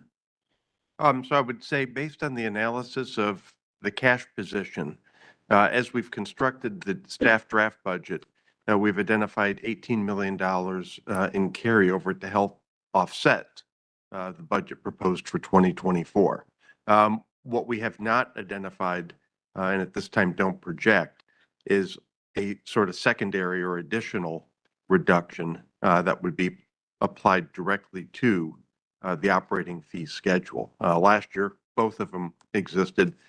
This year, we're seeing that the cash balances for the operating fund are quite a bit lower, if you look particular month over month at the comparison, than they were the previous year. And I think that reflects the fact that we're tighter on the cash management. So at this point, we don't see it, but we still have some time before the final budget details get produced, and we'll continue to look to see if there's either some additional opportunity to either offset the proposed 2024 budget with additional carryover, or to specifically apply some amount of funding to reduce the proposed increase in the operating fee schedule. And then second question, and this is maybe just a reaction to not only some things that have come up this afternoon, but also this morning, thinking a lot about, CAMELS codes and the, justification for maybe increased supervisory costs associated with that. Makes me curious. I'm sure you have a lot of assumptions based on historical data. This is probably not the phrase you use, but I'm thinking about maybe migration rates along the CAMELS scale, certain percentages of credit unions who reach CAMELS 3 would maybe go on to 4 and 5 and then ultimately fail. I'm curious how that compares for a credit union that finds themselves rated a CAMELS 3 for reasons of perhaps concentration risk or credit risk versus a credit union who might find themselves there because of interest rate or liquidity risk. Based on maybe historical patterns, is there a big difference between those two classes of credit unions? So could you just ask that last part again, just so I make sure I understand? So, Probably maybe a different approach, but a credit union who is rated a Camels 3 credit union because they have gotten tripped up for reasons of credit or concentration risk, are they, is the likelihood of failure, the cost associated with that potential failure about the same as it would be for a credit union that is a Camels 3 for other reasons? okay, so I'm gonna start out with this general statement. Sometimes there are operational reasons a credit union gets rated downgraded to a 3 or a 4 or 5 that don't have as high a prevalence of leading to their failure as some of the financial risks that result, like credit risk, that result in a downgrade. I don't know of any statistics that I've seen or that I can recall of differences between types of financial risks. Like, does credit risk tend to cause more further downgrades and failures than interest rate or liquidity? Just, looking back over the course of many decades, when you have a lot of credit risk, it's on your books, you're locked into it, it's harder to work through. We credit unions, and we have probably more ways to help with liquidity risk, although that can, cause an instant problem if the credit union can't fund its obligations. And interest rate risk tends to play out through the balance sheet in earnings and then net worth over a period of time. So, but I don't have any statistics I can cite about, how much of a delta there is between, credit versus interest versus liquidity leading to future downgrades and failures. Thank you, Kurt. John? Yeah, I just have one question, probably for you, Larry. We talked about all the assumptions that go into the budget for NCUA, and obviously there's a lot of assumptions in there on how you're going to allocate to the different programs. Obviously, we're more interested in some of the ones relating to insurance work versus examination work. So could you tell me what's the process for NCUA's review of those assumptions as a post-review of those? So as part of the 2024 budget, does NCUA have a process to go back and look at 2022 and say, okay, this is how far we off on our budgeted hours for exams versus insurance work, et cetera? How does that process go on at NCUA? So a couple of things happen. We do look back at, once we've finished a year and we know how it actually played out, you look back at, what happened relative to what we budgeted. But you also, as you know, have to keep in mind things change between the time you budgeted for something and the time it actually played out. So that's a little bit of a look back process we do. We also do a look forward process, if you will. When we get the workload budget, when I spoke to Mike's question about how we develop the workload budget, we also send it to E&I, and E&I does an extensive analysis, and they look at how things played out over historically, what the budget is saying, and then we do some look forwards on so where do we think things are trending. And so there is some of that happens, and it happens at a relatively detailed level as we develop each year's budget, in particular in relation to what's submitted for the budget, the next year's workload budget. Thank you. Anything else, John? No, that's it. Great. Carrie?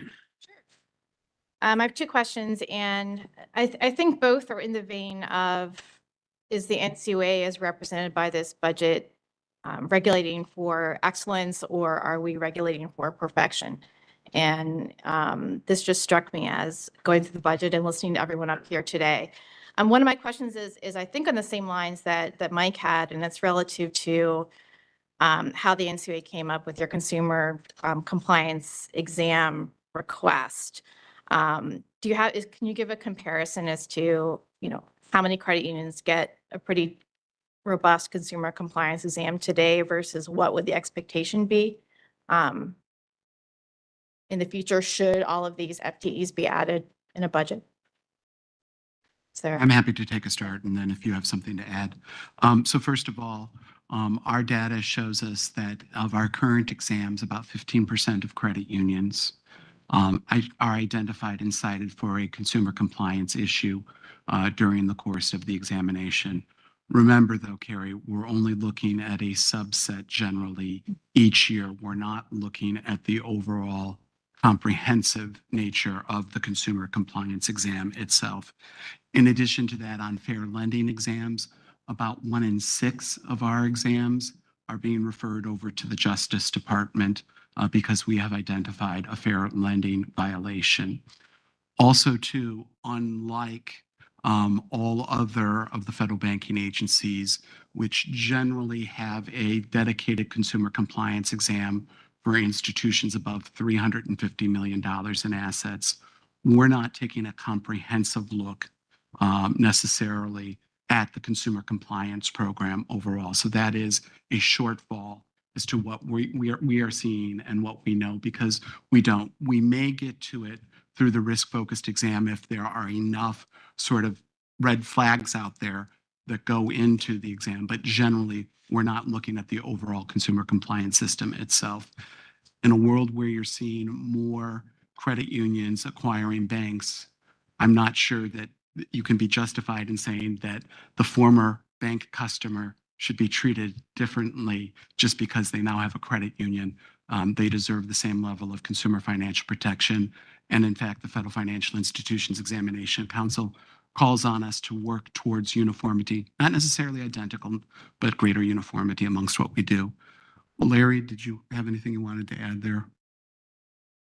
Just to elaborate a little bit, you're right. We don't do the separate exam.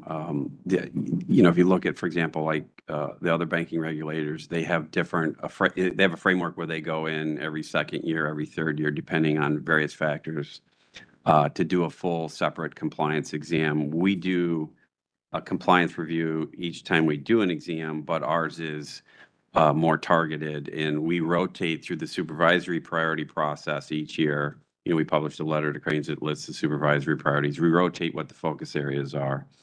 And so that's a difference. The statistic, the hours that were mentioned here today related to compliance exams, we've heard from our examiner staff that the areas we asked them to look at it as part of the exam and during the budget and this relates to the budget process, those supervisory priorities and those scope tests that go with that for the following year, they tell us they tend not to get enough time to do.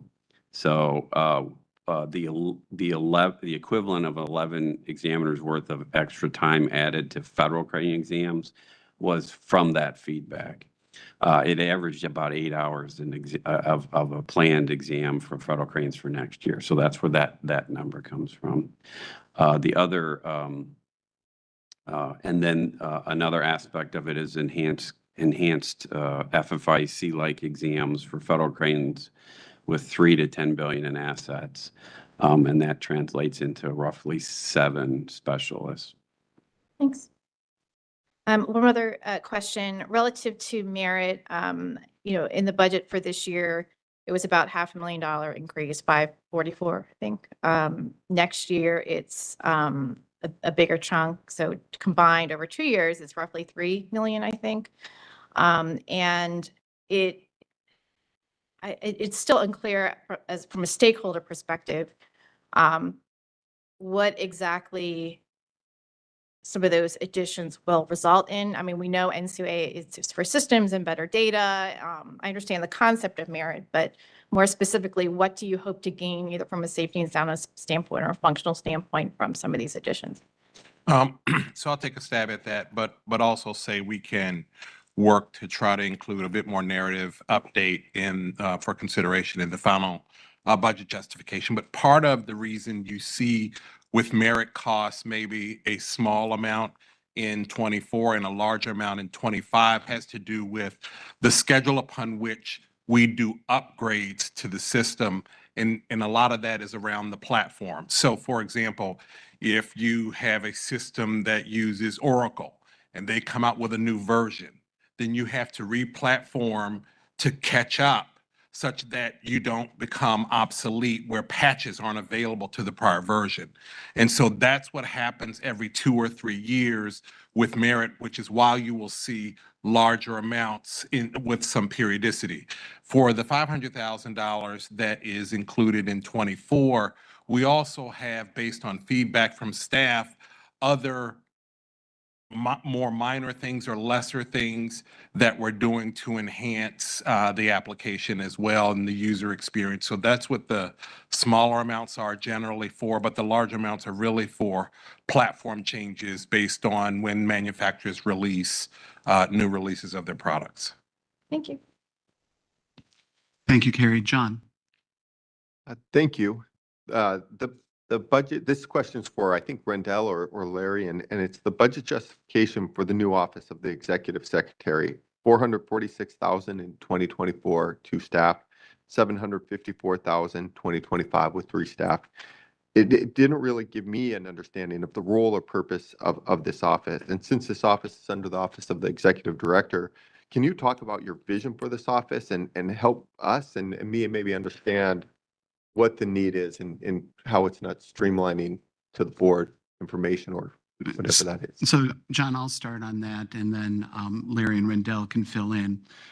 Many agencies have an executive an executive secretariat office. That office serves to function to coordinate information and ensure accuracy across data and presentation.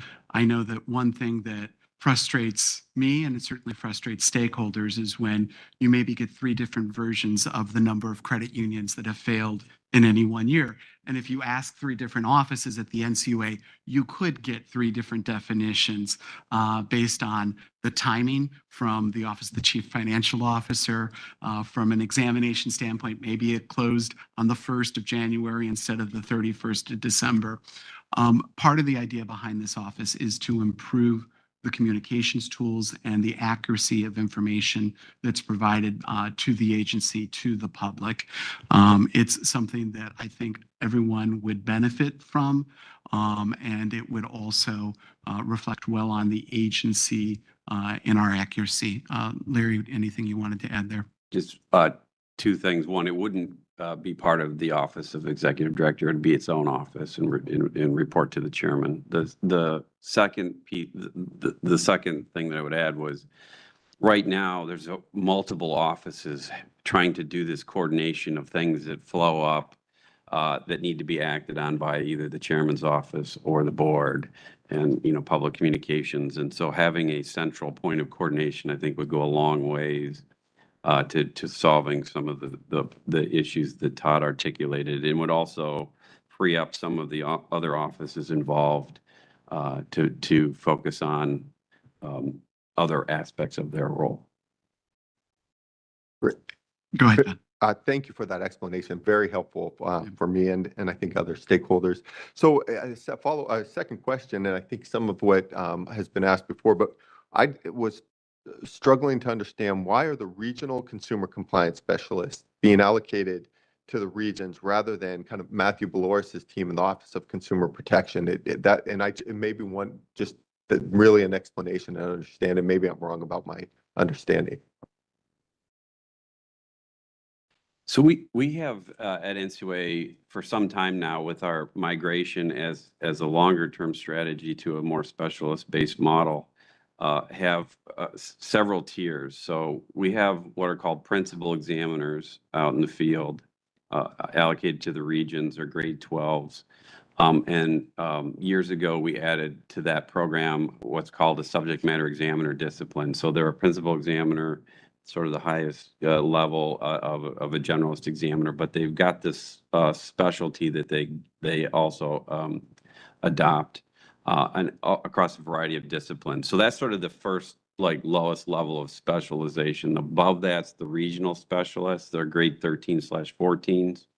Again, in those same disciplines, capital markets, lending, go on, so on and so forth. And then we have national specialists. In some of those disciplines, they're in the Office of Examination Insurance. In some, they're in ones, the Office of National Exams and Supervision.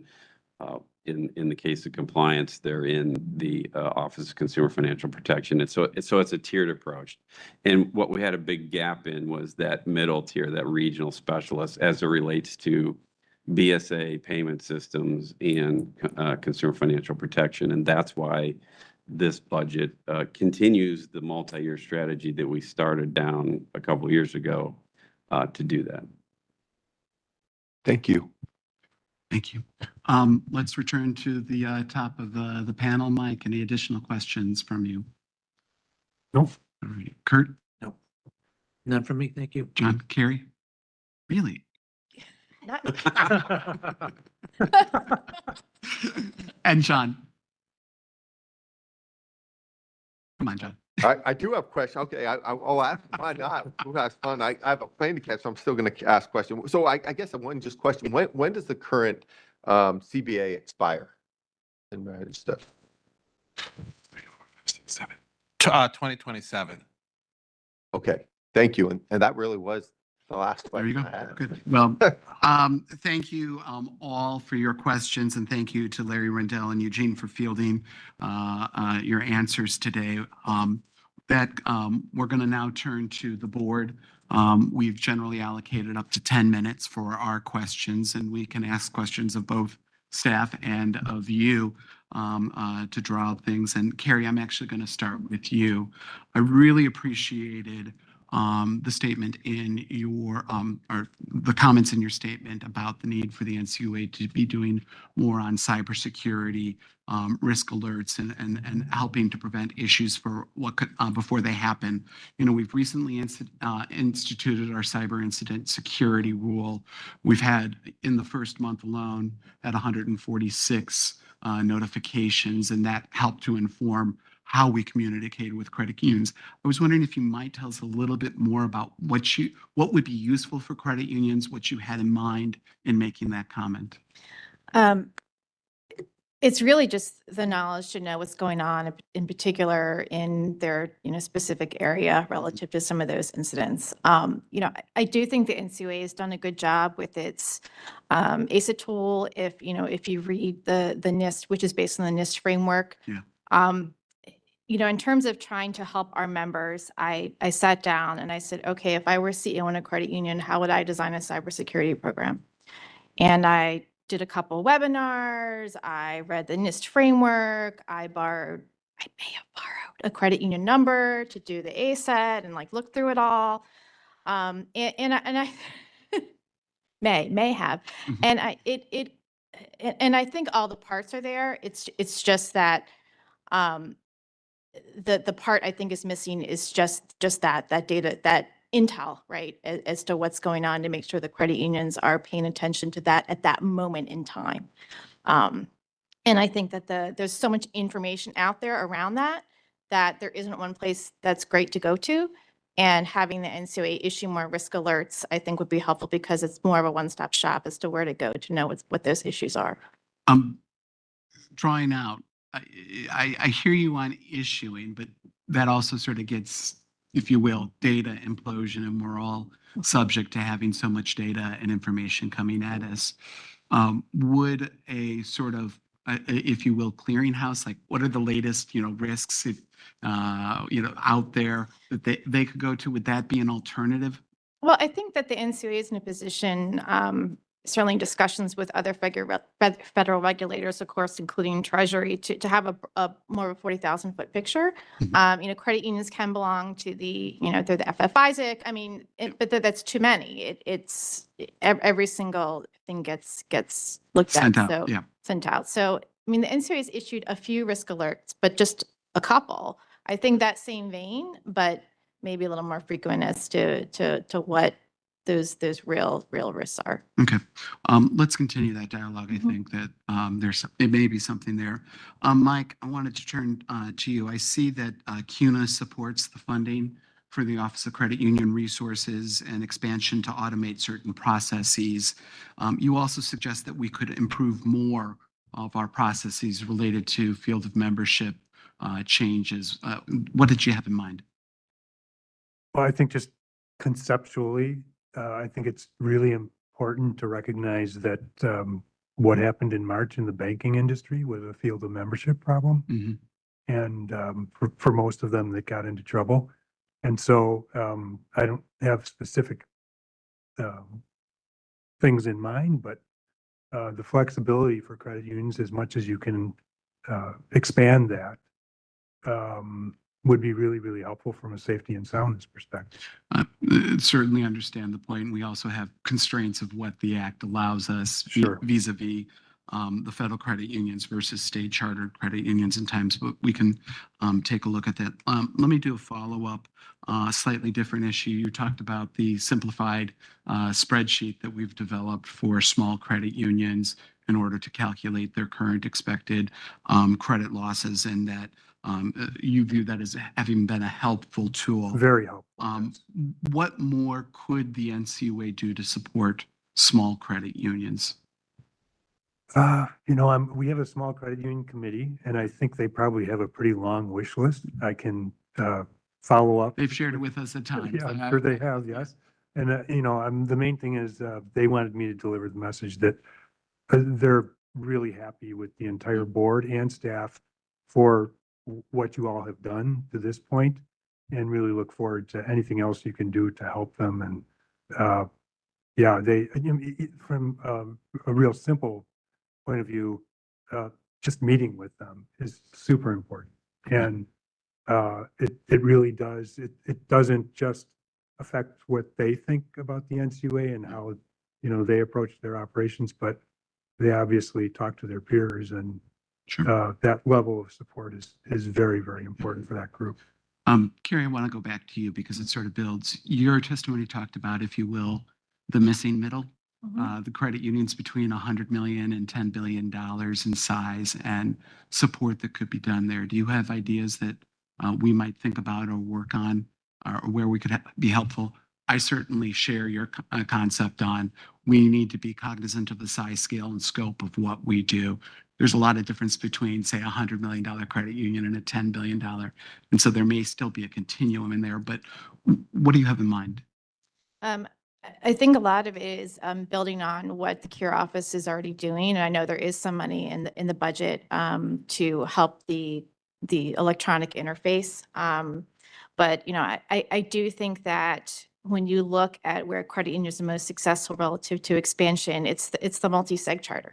And that's for a number of reasons, right? You're adding groups which you can readily market to and are either below the threshold of the 3,000 or 6. I'm blanking on which is the right number. Three. Or you have to do more due diligence and economic work relative to justifying bigger than that. So I think knowing, and there's some outside groups that actually provide more data that show credit unions who they can add and how that can be helpful for the field of memberships. So potentially a public-private partnership on that may be helpful.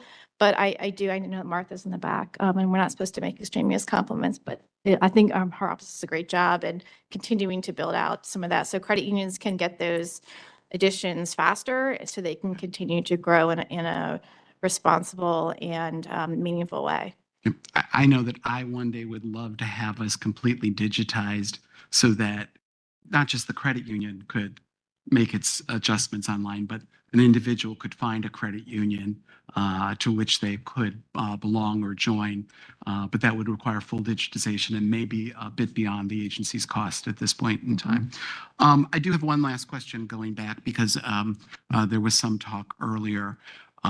Larry, I'll ask it to you. My general understanding that is if a credit union goes under and we need to liquidate it or do a forced merger, emergency merger, I should say, that roughly 30% of its assets is the general sort of watermark. I mean, obviously there are different instances in different times. So if you had a $1 billion credit union that got into trouble, it would be roughly $300 million in assets. Am I thinking about that right? Yeah, so obviously there's the probability that it fails and then the loss given failure. And that statistic has ranged from 20 to 30% over the years. It tends to be a little higher for smaller institutions. But yeah, that's a good rule of thumb to use. So we should be keeping that in mind as when we're setting our budget and what we need to do for safety and soundness is that we're seeing that increase in billion-dollar-plus credit unions. It's not necessarily those credit unions are necessarily going to get into trouble and become fours and fives, but if they did, we would have some serious risks for the fund overall. Yes, fewer of them tend to fail, thankfully, but when they do, it's a much larger dollar impact on the share insurance. Larry, I remember, and you as well, the 14 camel codes, $4 and $5 billion plus credit unions during the Great Recession. It was not something any of us really enjoyed working our way through, but fortunately we did. With that, Mr. Vice Chairman. Thank you. I want to thank our commentators here. I know some of you had to travel into the region. We appreciate you taking time out of your day. We appreciate you traveling here.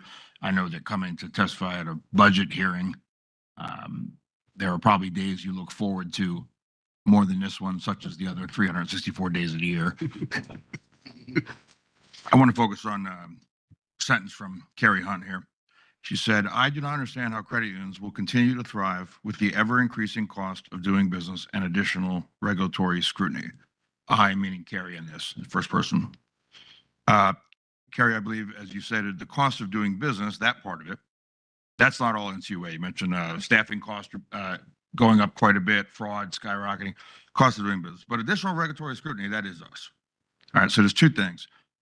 I'll throw this to Rendell. Carrie says, I do not understand. This is a medium-sized state that's down 9 credit unions in the last 2 years. I do not understand how credit unions will continue to thrive with the ever-increasing cost of doing business and additional regulatory scrutiny. Rendell, do you agree with the premise of it, that there is additional regulatory scrutiny?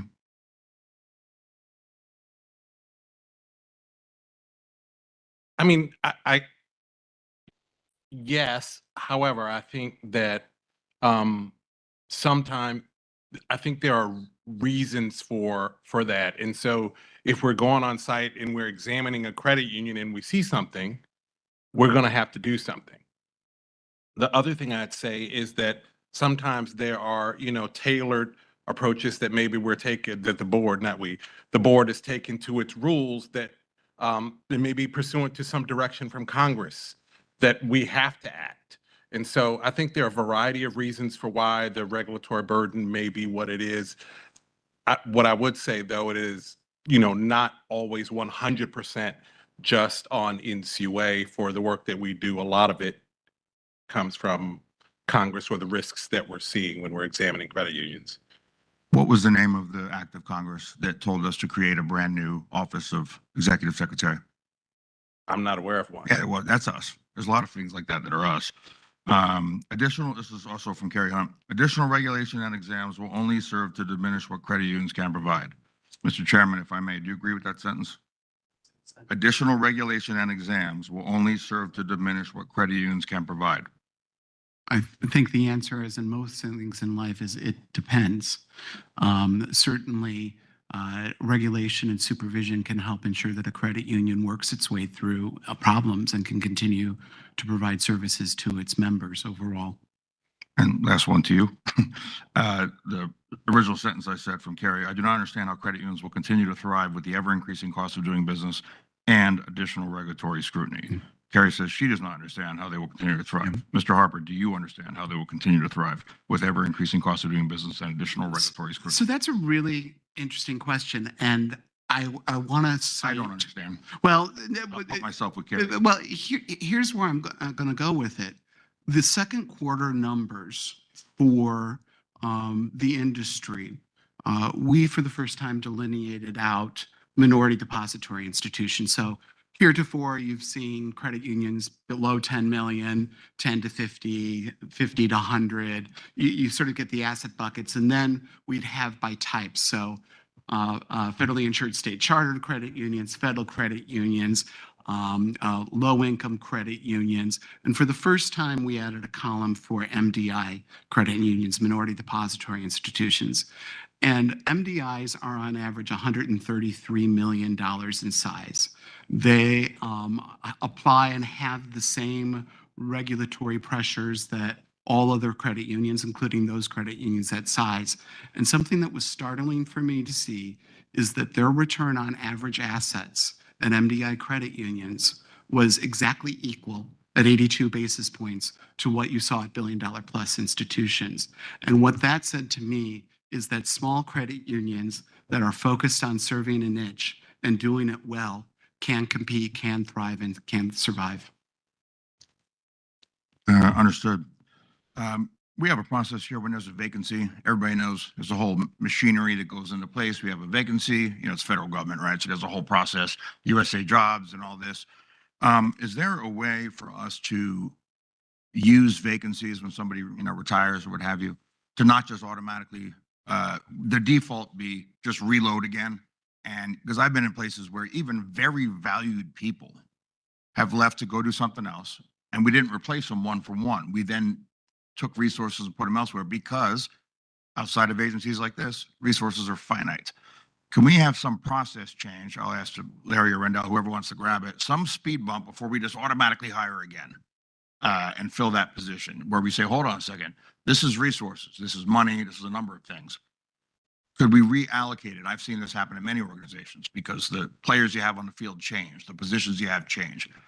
Can we have some sort of process where we don't just reload automatically and rehire somebody every time there's a vacancy? The way other organizations do, the way these organizations do?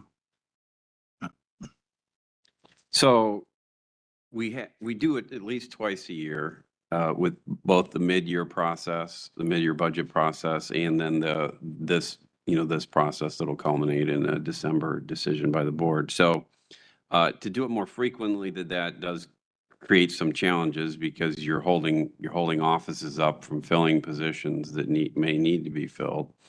So it's a little bit more organic throughout the intervening periods. There has been times when we've instituted additional processes because we were trying to control the amount of staffing to make sure we had sufficient funds or to stay within board-approved allocations. So yes, you could institute an additional process. It would come with some consequences, and we'd want to think through that. But we at least do it twice a year now. The thing I'd add is that it does happen currently in some areas. So for example, earlier this year, there were 2 vacancies in the office of the CIO, and the staff members were working on project management related stuff. They wanted to backfill for that, and we said, no, it needs to be devoted to cybersecurity because that was a higher risk area for us. And so we did that.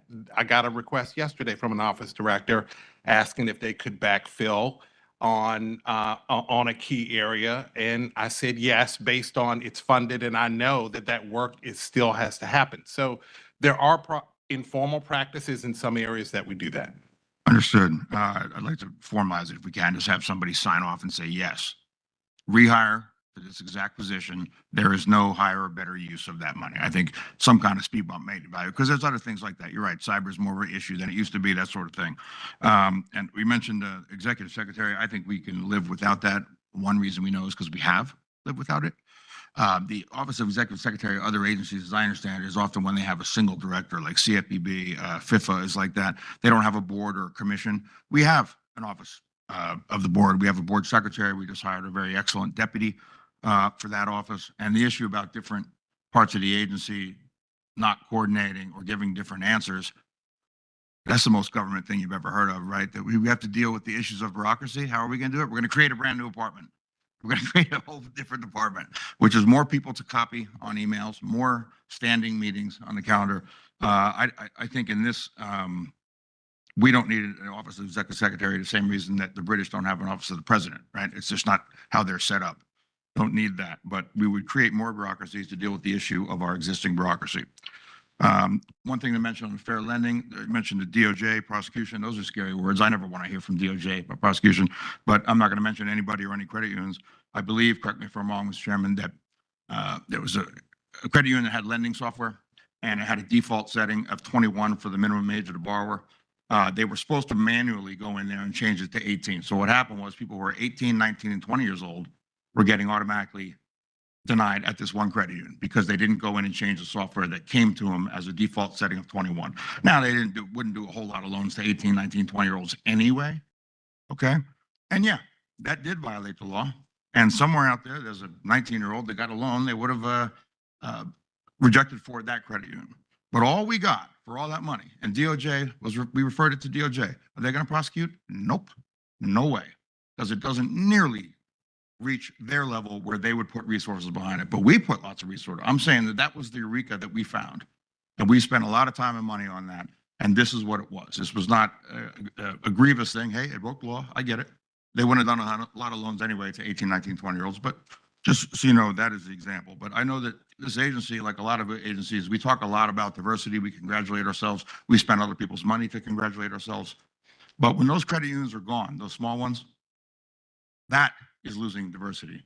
When there's an immigrant group that has one, the Vietnamese have one, the Chaldean Christians, the Baptist Church, hell, the Broadway actors. If that goes away, there's never going to be another one. Not only is it hard to start a credit union, but why would you start one? Because you already know there was one for the Baptist Church or the Broadway actors, and you know it went away. Why would you start another one?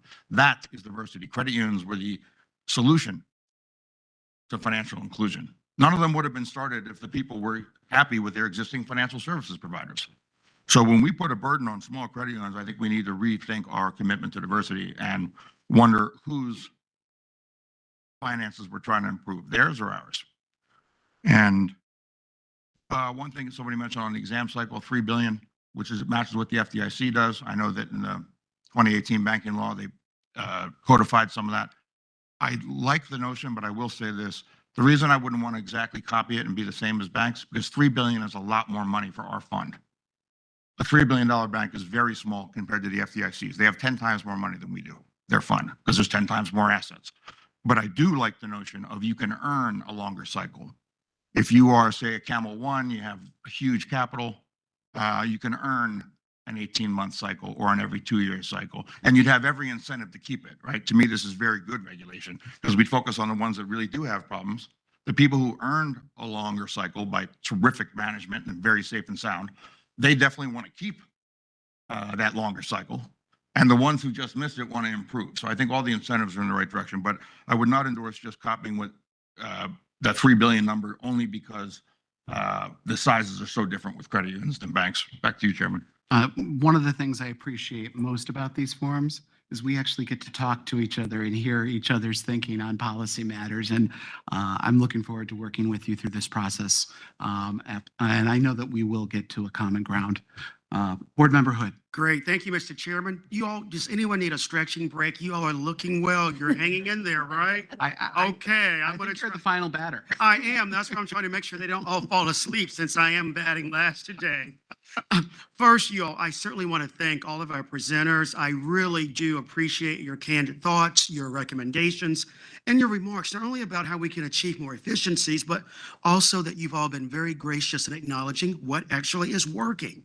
I do have a few questions, though, and this is going to be for all of you. A number of you mentioned the need to be vigilant on our spending as it relates to our focus on addressing cybersecurity threats.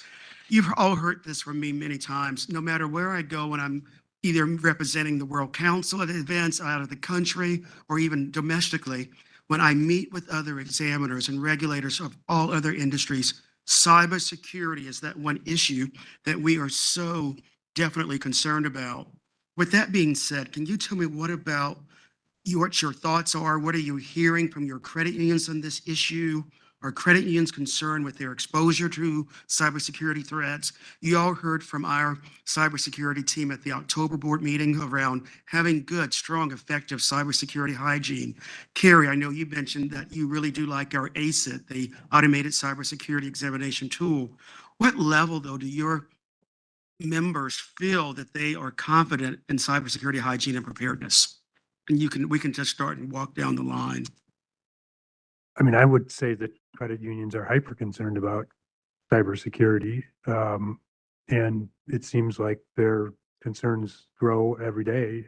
I think that that has expressed itself directly with the proposal to regulate, for example, credit card interchange, because those monies are used to help ensure cybersecurity. So we have daily conversations on this topic. It's a really big deal. In addition to those daily conversations, I know, much like our organization, we're providing training and doing tabletop exercises. Are you all really doing some of the same types of training efforts as well? Absolutely. Very well. And we'll let the rest of the group go. Go ahead, please. Sure. I think for NAFQ members, similarly, we survey our members annually on what are your biggest concerns, and cybersecurity is annually at or very near the top of the list. So I think that's a broadly, uniform concern among our members. I'm not a cybersecurity expert. We do have some on staff who I think can offer some more pointed comments. I think as I think about the issue, though, I always come back to the point that Vice Chair Hoffman made earlier about, cyber is an inherently sort of opaque It is. issue. It's hard to measure. It's hard to measure success. And so that's where I think our members facing the disciplining of the marketplace have to always be making these sort of cost benefit judgments. And so I think their assessment of their cyber readiness benefits from that. And I think that makes it doubly challenging for the agency to, assess its own cyber posture. I agree. Yes, John. Sure. And for our state agencies, obviously, we're looking at it from both aspects of our communications with NCUA, making sure that there's continues to be appropriate, and those systems evolve to make sure that anything that we're saying between the states and NCUA is held confidential. The information that's in your system is confidential, as well as their concerns at the state agencies about the confidentiality of maintaining their systems and any attacks on the cyber issue. Then we have the safety and soundness and operational issues that we're concerned about at the institutions, just like NCUA, making sure that we address those. We know that right now that there is a broad change that's taking place. Laws have changed on the federal side that would make those responsible. NCUA has taken the first step, really, of all the regulators in adopting their rule set to tie into those rules when they're finalized, because we're still waiting for the rules from CISA and the other areas. But obviously, it's going to be an area where we're going to have to figure out what is the tie for the regulator side versus this broad operational issue. We also express or have the concern that was discussed earlier about getting information to institutions as quickly as possible. You and I both know, because we sit on a lot of those meetings, that sometimes we find out stuff that we can't share with institutions or even state agencies because of the issues that are going on, and sharing those are not appropriate at those times. However, when we can get those and share those specifics with state agencies and or the credit unions to make sure that they can address those as quickly as possible, we do. But broadly, it's a big concern. We're obviously looking at that. Again, as we said in our discussion points, that we appreciate the impact that merit is meant to have, not just on the safety and soundness and the operational way that NCUA conducts its reports. And let's be honest, many of the states conduct their reports almost exclusively using merit too, but also relating to the cybersecurity of that data, because we all know that that's the most precious stuff that NCUA and the state agencies are holding. And we hold a lot of member data at different times. So. Very well. Thank you. Carrie. I'll just say that I think that credit unions are comfortable with where they are with their own cybersecurity efforts, and I think that they do a good assessment of that. I just hear now it's the continued increase of fraud across the board that's having an impact on them and trying to pay for that. There's lots of frustration that their members are being, victimized by fraud that is becoming more and more sophisticated. So I know that's not directly what you were asking, but I think it all relates to each other when we shape or form. And that's what we were seeing. And that's the problem that we really need to solve as and we can't do it here in this room, right? It's a bigger society, but that's what we're hearing. Credit unions are okay with themselves. It's the pressures, the external pressures that are extremely difficult to combat and are expensive. Such a global issue. And again, it's every financial regulator in the globe is keeping themselves all up at night about this issue. John, why don't you round things out for us? Yeah, and I'd agree with Carrie. I think a lot of credit unions have done the things that they see. The low-hanging fruit has really been dealt with, but it's the external risks and really third party, some of the not just third party, but not vendors, but vendors are a risk. We have some there, but also when we go to the store, there's risks everywhere, Home Depot, wherever it is. And I think there's no way to totally mitigate those risks, but the credit unions have made attempts or done a lot on cybersecurity. I think what we need is a federal preemption, and we don't say that very often that we want a federal preemption. But on data security and data privacy, I think we need a standard. And what I'm hearing from credit unions is the costs keep going up for cybersecurity. And there's something new. They work their way around it. So the costs are there every single year. You're making investments. National data security and privacy standard would help us too. And because a small credit union with a $2 million credit union has members in every single state. California has its own rules, and while we have a GLBA exemption from CCPA, there are some things that still apply. And if you're a $2 million credit union, you are not exempt from those standards. So having one standard across the board would be helpful. Rare time of preemption.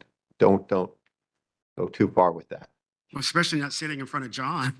But with that being said, you all, when I was vice chairman of FIFIAC, that was one of the issues that I wanted us to research as a body regarding general data protection at the national level. As you know, we have states that are balkanizing some of the rules. California, Texas, we almost now have about 12 states that have their own interpretation of what emanated in Brussels, and it really is confusing. So I would certainly love to see at some point, maybe there be some general data protection, consistency. But with that being said, thank you for your thoughts on cybersecurity. I'm going to shift gears now. We've talked a little bit about CECL, and I'm glad to know that many of you have talked about the positive impact of the tool that it has, that we've created. I don't need to remind a lot of you, I was so vociferous in being against the current expected credit loss model. I thought that it was a solution in search of a problem.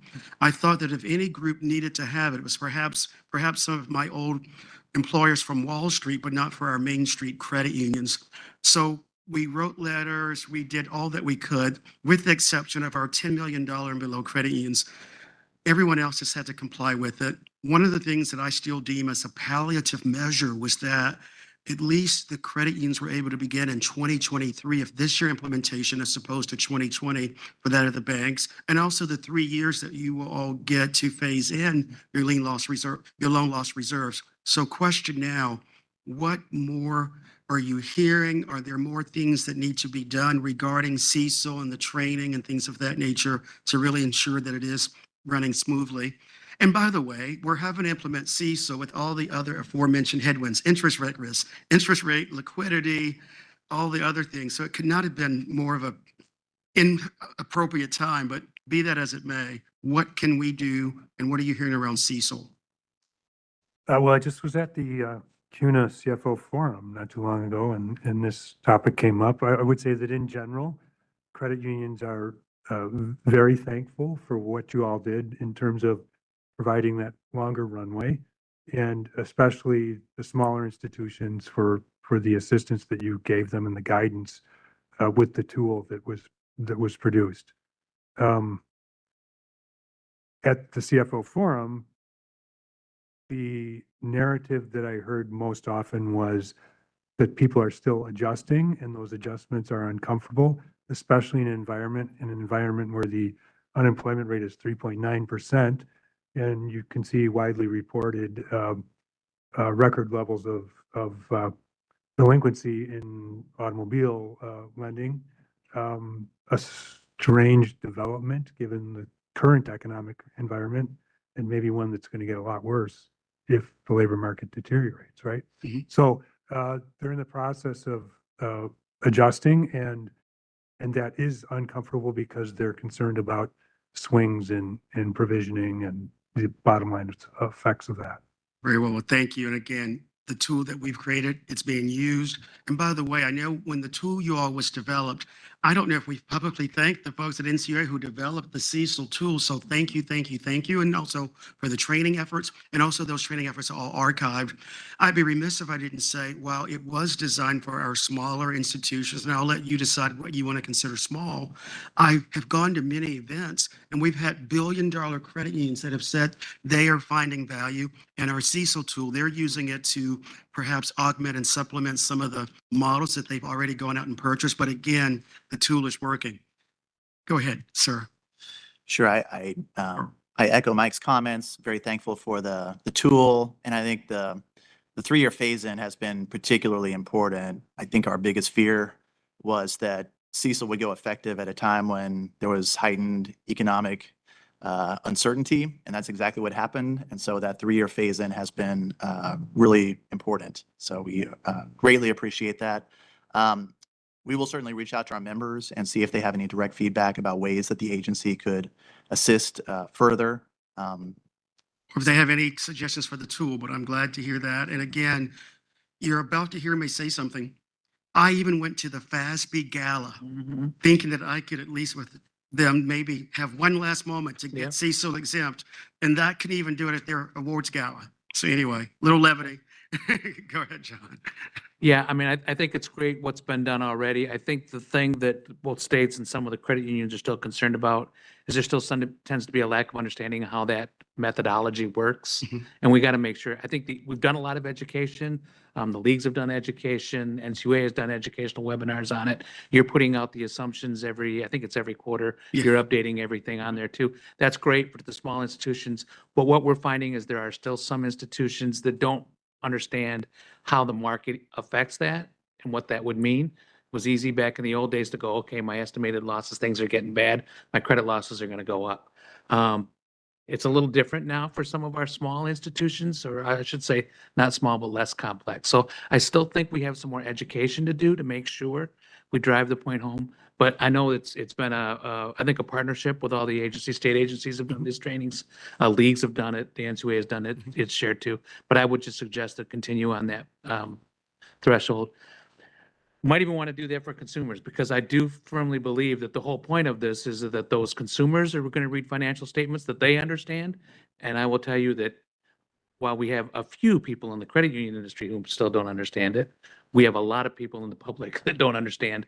And if they're supposed to be looking at those financials that you post on the website to show them where those institutions are at and whether or not they think they should put their hard-earned money there, with your insurance even, they don't necessarily understand what Cecil means. So I think continuing to try to educate the public is also important. I know states are getting involved in That's this too. critically important, not only just educating about Cecil, but also I would say deposit insurance, Oh, how they yeah. understand that, and especially on the horizon of open banking. Mhm. So, Carrie. I agree with Mike and Kurt's comments. We're seeing the same things as well. And how about you, John, and Go West? I think I'd agree with all of these folks. And just again, thank you and the board for the tools, the webinars, the resources. And I'd say that it's not just small credit unions that use the tool. Other folks have benefited from that, larger and credit unions as well. The one thing if I had a suggestion would be on making sure our examiners and new examiners still come in and understand that the provisions for loan losses are provisions. We recognize those losses and things change. We aren't always perfect, but just making sure the frontline exam staff are well trained. John, that's a really good point. You want to respond to that? I thought you were about to respond. Okay. Can I just add one other, Of course. based on that? There was a great deal of angst amongst a lot of the members that I spoke with about how NCUA was going to oversee or look into the assumptions that credit unions were making. And I think my impression is that what you've done is sort of deferred to auditors, which I think is fitting and proper, and it certainly gave credit unions a lot more comfort in terms of That's how really they good to were- hear. how they were thinking Well, about it. great. That's good to hear. Well, I want to, again, thank you all for responding to my questions. And one last thing, I do want to circle back both from your remarks and also from your written testimony. And that is, you all, I really do agree with you all that we need to continue exploring ways to adopt efficiencies in our examination program through the deployment of technological advances. And I know that sounds strange credulity, but wait, credulity, he's championing technological advances, but yet we're talking about how do we mitigate cybersecurity. So we do have to have that balance. And with all that being said, I want you to know that one of the reasons why I'm proud of one of the things that we've done at NCUA is that merit examination system. And I think most of you all have experienced it. You've seen it. It was something that I believed in from day one, just because it would give us those efficiencies, the reporting efforts that you're seeing and all that. And I looked at that a lot as a precursor, you all, to why the fellow board members here joined me in supporting the creation of our Financial Technology and Access Office during my term as chairman. And now I think many of you are beginning to see Charles Weiss, who is standing up that new role. I know he's getting out and talking about some things that FinTech can do. We also are starting to see a lot more development of our virtual examination program. I think that is something that really is helping us, and especially as we come out of the pandemic. I think it was really nice that we were able to have that hybrid structure for a bit. And one of the things I definitely wanted to talk about, and that is, yes, we're going to continue exploring these important tools as we, as regulators, want to take advantage of all the technological advancements that are in our midst while balancing the need for an on-site presence. I think many of you would agree, yes, the merit program is important, but it does not at all replace being on site. And we're going to continue to be vigilant about how to mitigate risks that might arise from such shifts, again, of the new technologies. One of the other things I would just say, you have our commitment to continuing this type of dialogue with you all as stakeholders. I don't know of any other government agency that is required to have feedback on its budget process. So thank you for joining us today. And now for my colleagues, I know I get to see you almost every day. I have a few questions for you all as well. And these will be a little bit more brief. And that is, I want to talk about the overhires and what does that mean? Because that was one of the things when I joined the agency, when we talked in the budget about the makeup and the composition of overhires. Could someone maybe tell folks how do we define overhire? And I want to be transparent about the funding process. So what is the mechanism that we use to even pay for the positions that are considered overhires? So I'll take that, Board Member Hood. So just to kind of provide some context to it, the overhires that we talk about in the budget and the proposal to put some of those on budget, there's about 45 of them in total in the agency. So in a workforce of about 1,220 positions, or I think 1,248 in the proposal, it's a relatively small percentage of, less than 4%, between 3 and 4% of the workforce. And those come about because, I mean, we've presented in previous budgets, even the creation of some of these overhires, whereas the agency has to adapt to sort of new requirements, expanded needs. There's times of the year in which we need, the agency seeks to hire additional positions. And so these positions get kind of created without being a formal position on the budget. The way that they're funded is through the vacancies. So most agencies, ours included, have a typical hiring process, and there are vacancies that occur continually throughout the year. As those vacancies occur, the way we budget for the payroll is generally to assume if there's 1,248 positions in the agency, we're going to fund 1,248 positions. But recognizing that some of those are occasionally vacant, as folks may take other positions, retire, kind of whatever may cause the separation, then there's a little bit of payroll savings. And it's that savings that we have used to fund these overhire positions. Oh, great. Thank you. That's really helpful, Eugene.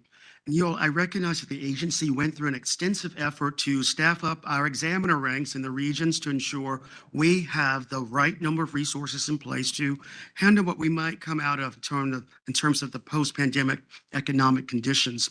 Can one of you give us a brief overview of the current makeup at the staffing levels, specifically discussing the percentage breakdown between the number of resources dedicated to the field staff for the regions and for ones, the Office of National Exam Supervision, and those assigned here at headquarters? Yeah, so I'll take that one, Board Member Hood. The budget proposes, as I mentioned, 1,248 total positions. Your question kind of gets at, what's the field dynamic versus the headquarters dynamic? So I'd answer that kind of in a couple of ways. So most straightforward, the way that you pose the question, there would be 798 positions, or approximately 64% of the workforce that would be in the regions and in ones, as you identified. But kind of taking that a little bit further, because I think there's some areas of gray when you kind of talk about, who's the field program and who's the headquarters program, kind of breaking apart headquarters, because really that's kind of a geography thing or an organizational construct thing. As Larry has already mentioned earlier, there are examiners within sort of what you might call the headquarters offices, so specialists within those. So if you take a look at, I kind of think about it as taking a further breakdown. There's several offices like CURE, OCFP, within the construct of kind of headquarters. AMAC now falls under there, which is not kind of your typical headquarters bureaucracy type thing. Examinations and insurance.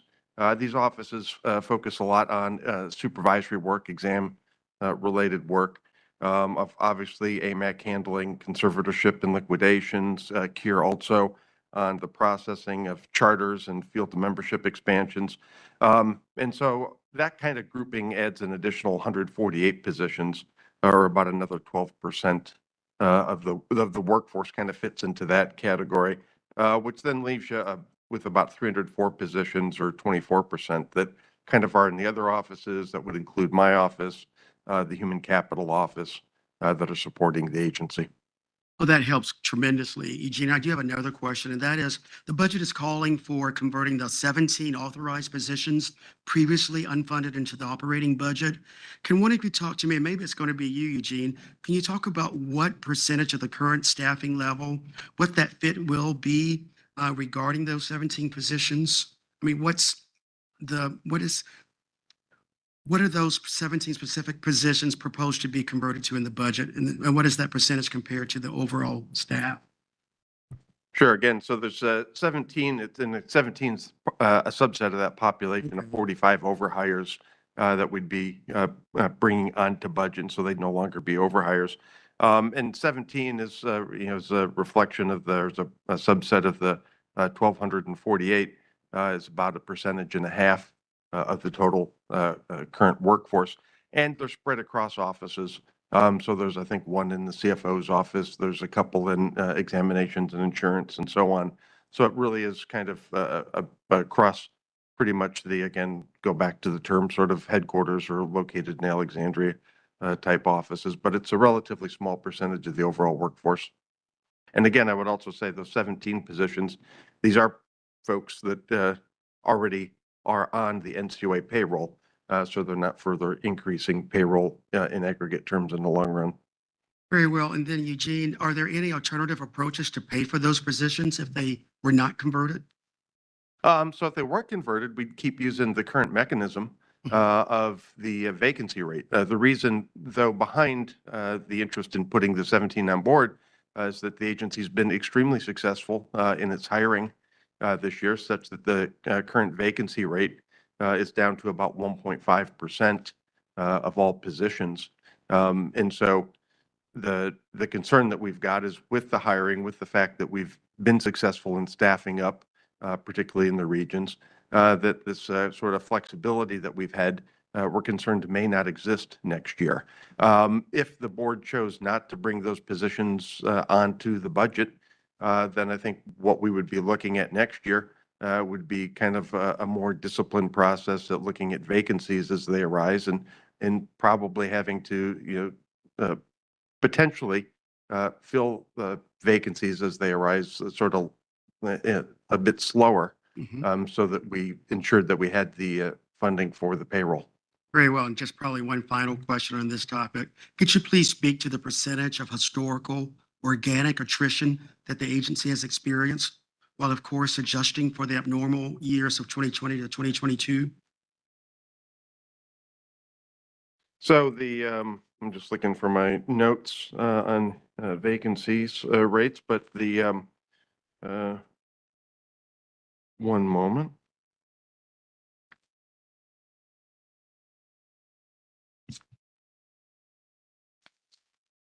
The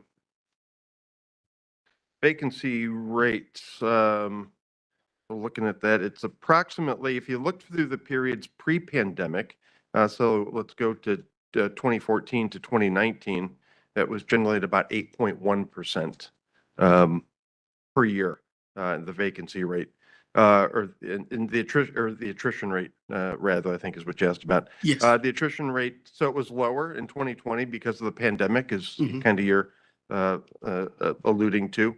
But in the past couple of years, as we've come out of the pandemic and kind of the labor markets returning to kind of more of a normal situation, we have seen it increase such that it's getting closer to 7.7%, kind of closer to that historic 8% that we've seen. Mhm. Very well. Well, that concludes my questions. And again, thank you all for responding to my questions and for your thorough explanations. I look forward to working in partnership with my fellow board members to advance a budget that takes into consideration all of the aforementioned items we've discussed and a budget that is transparent, fair, and efficient. Thank you, Mr. Chairman. That concludes my comments. Thank you so much, Board Member Hood. That concludes our budget hearing for this year. Thank you to everyone who attended. As a reminder, even after today's proceedings, we will continue to accept stakeholder feedback on the staff draft budget. Those comments are due on November 21st, and if I remember correctly, it is any time on November 21st up to 11:59 p.m. Although I don't necessarily want you to have to work right up to the Thanksgiving holiday itself. There being no further business to Mr. come. Chairman, Yes, Can I mention one thing? absolutely. So one of the questions that Mr. Troll asked was about when the collective bargaining agreement expires, which I said 5 years, technically correct. We also have a separate compensation agreement that expires at the end of this year. So there are two agreements. It's not all the CBA, but in case you were asking about compensation related workforce, that's a 2-year agreement as opposed to 5. So I just wanted to get that on the record. And Rendell, that's in line with what other financial regulators Yes, do in yes. terms of their CBAs and then a That's separate correct. agreement. And compensation changes more frequently in the market than 5 years, which is why it's a shorter term. Great. There being no further business to come before the board today, this year's budget hearing is hereby adjourned. Thank you. Thank you. Great to see you.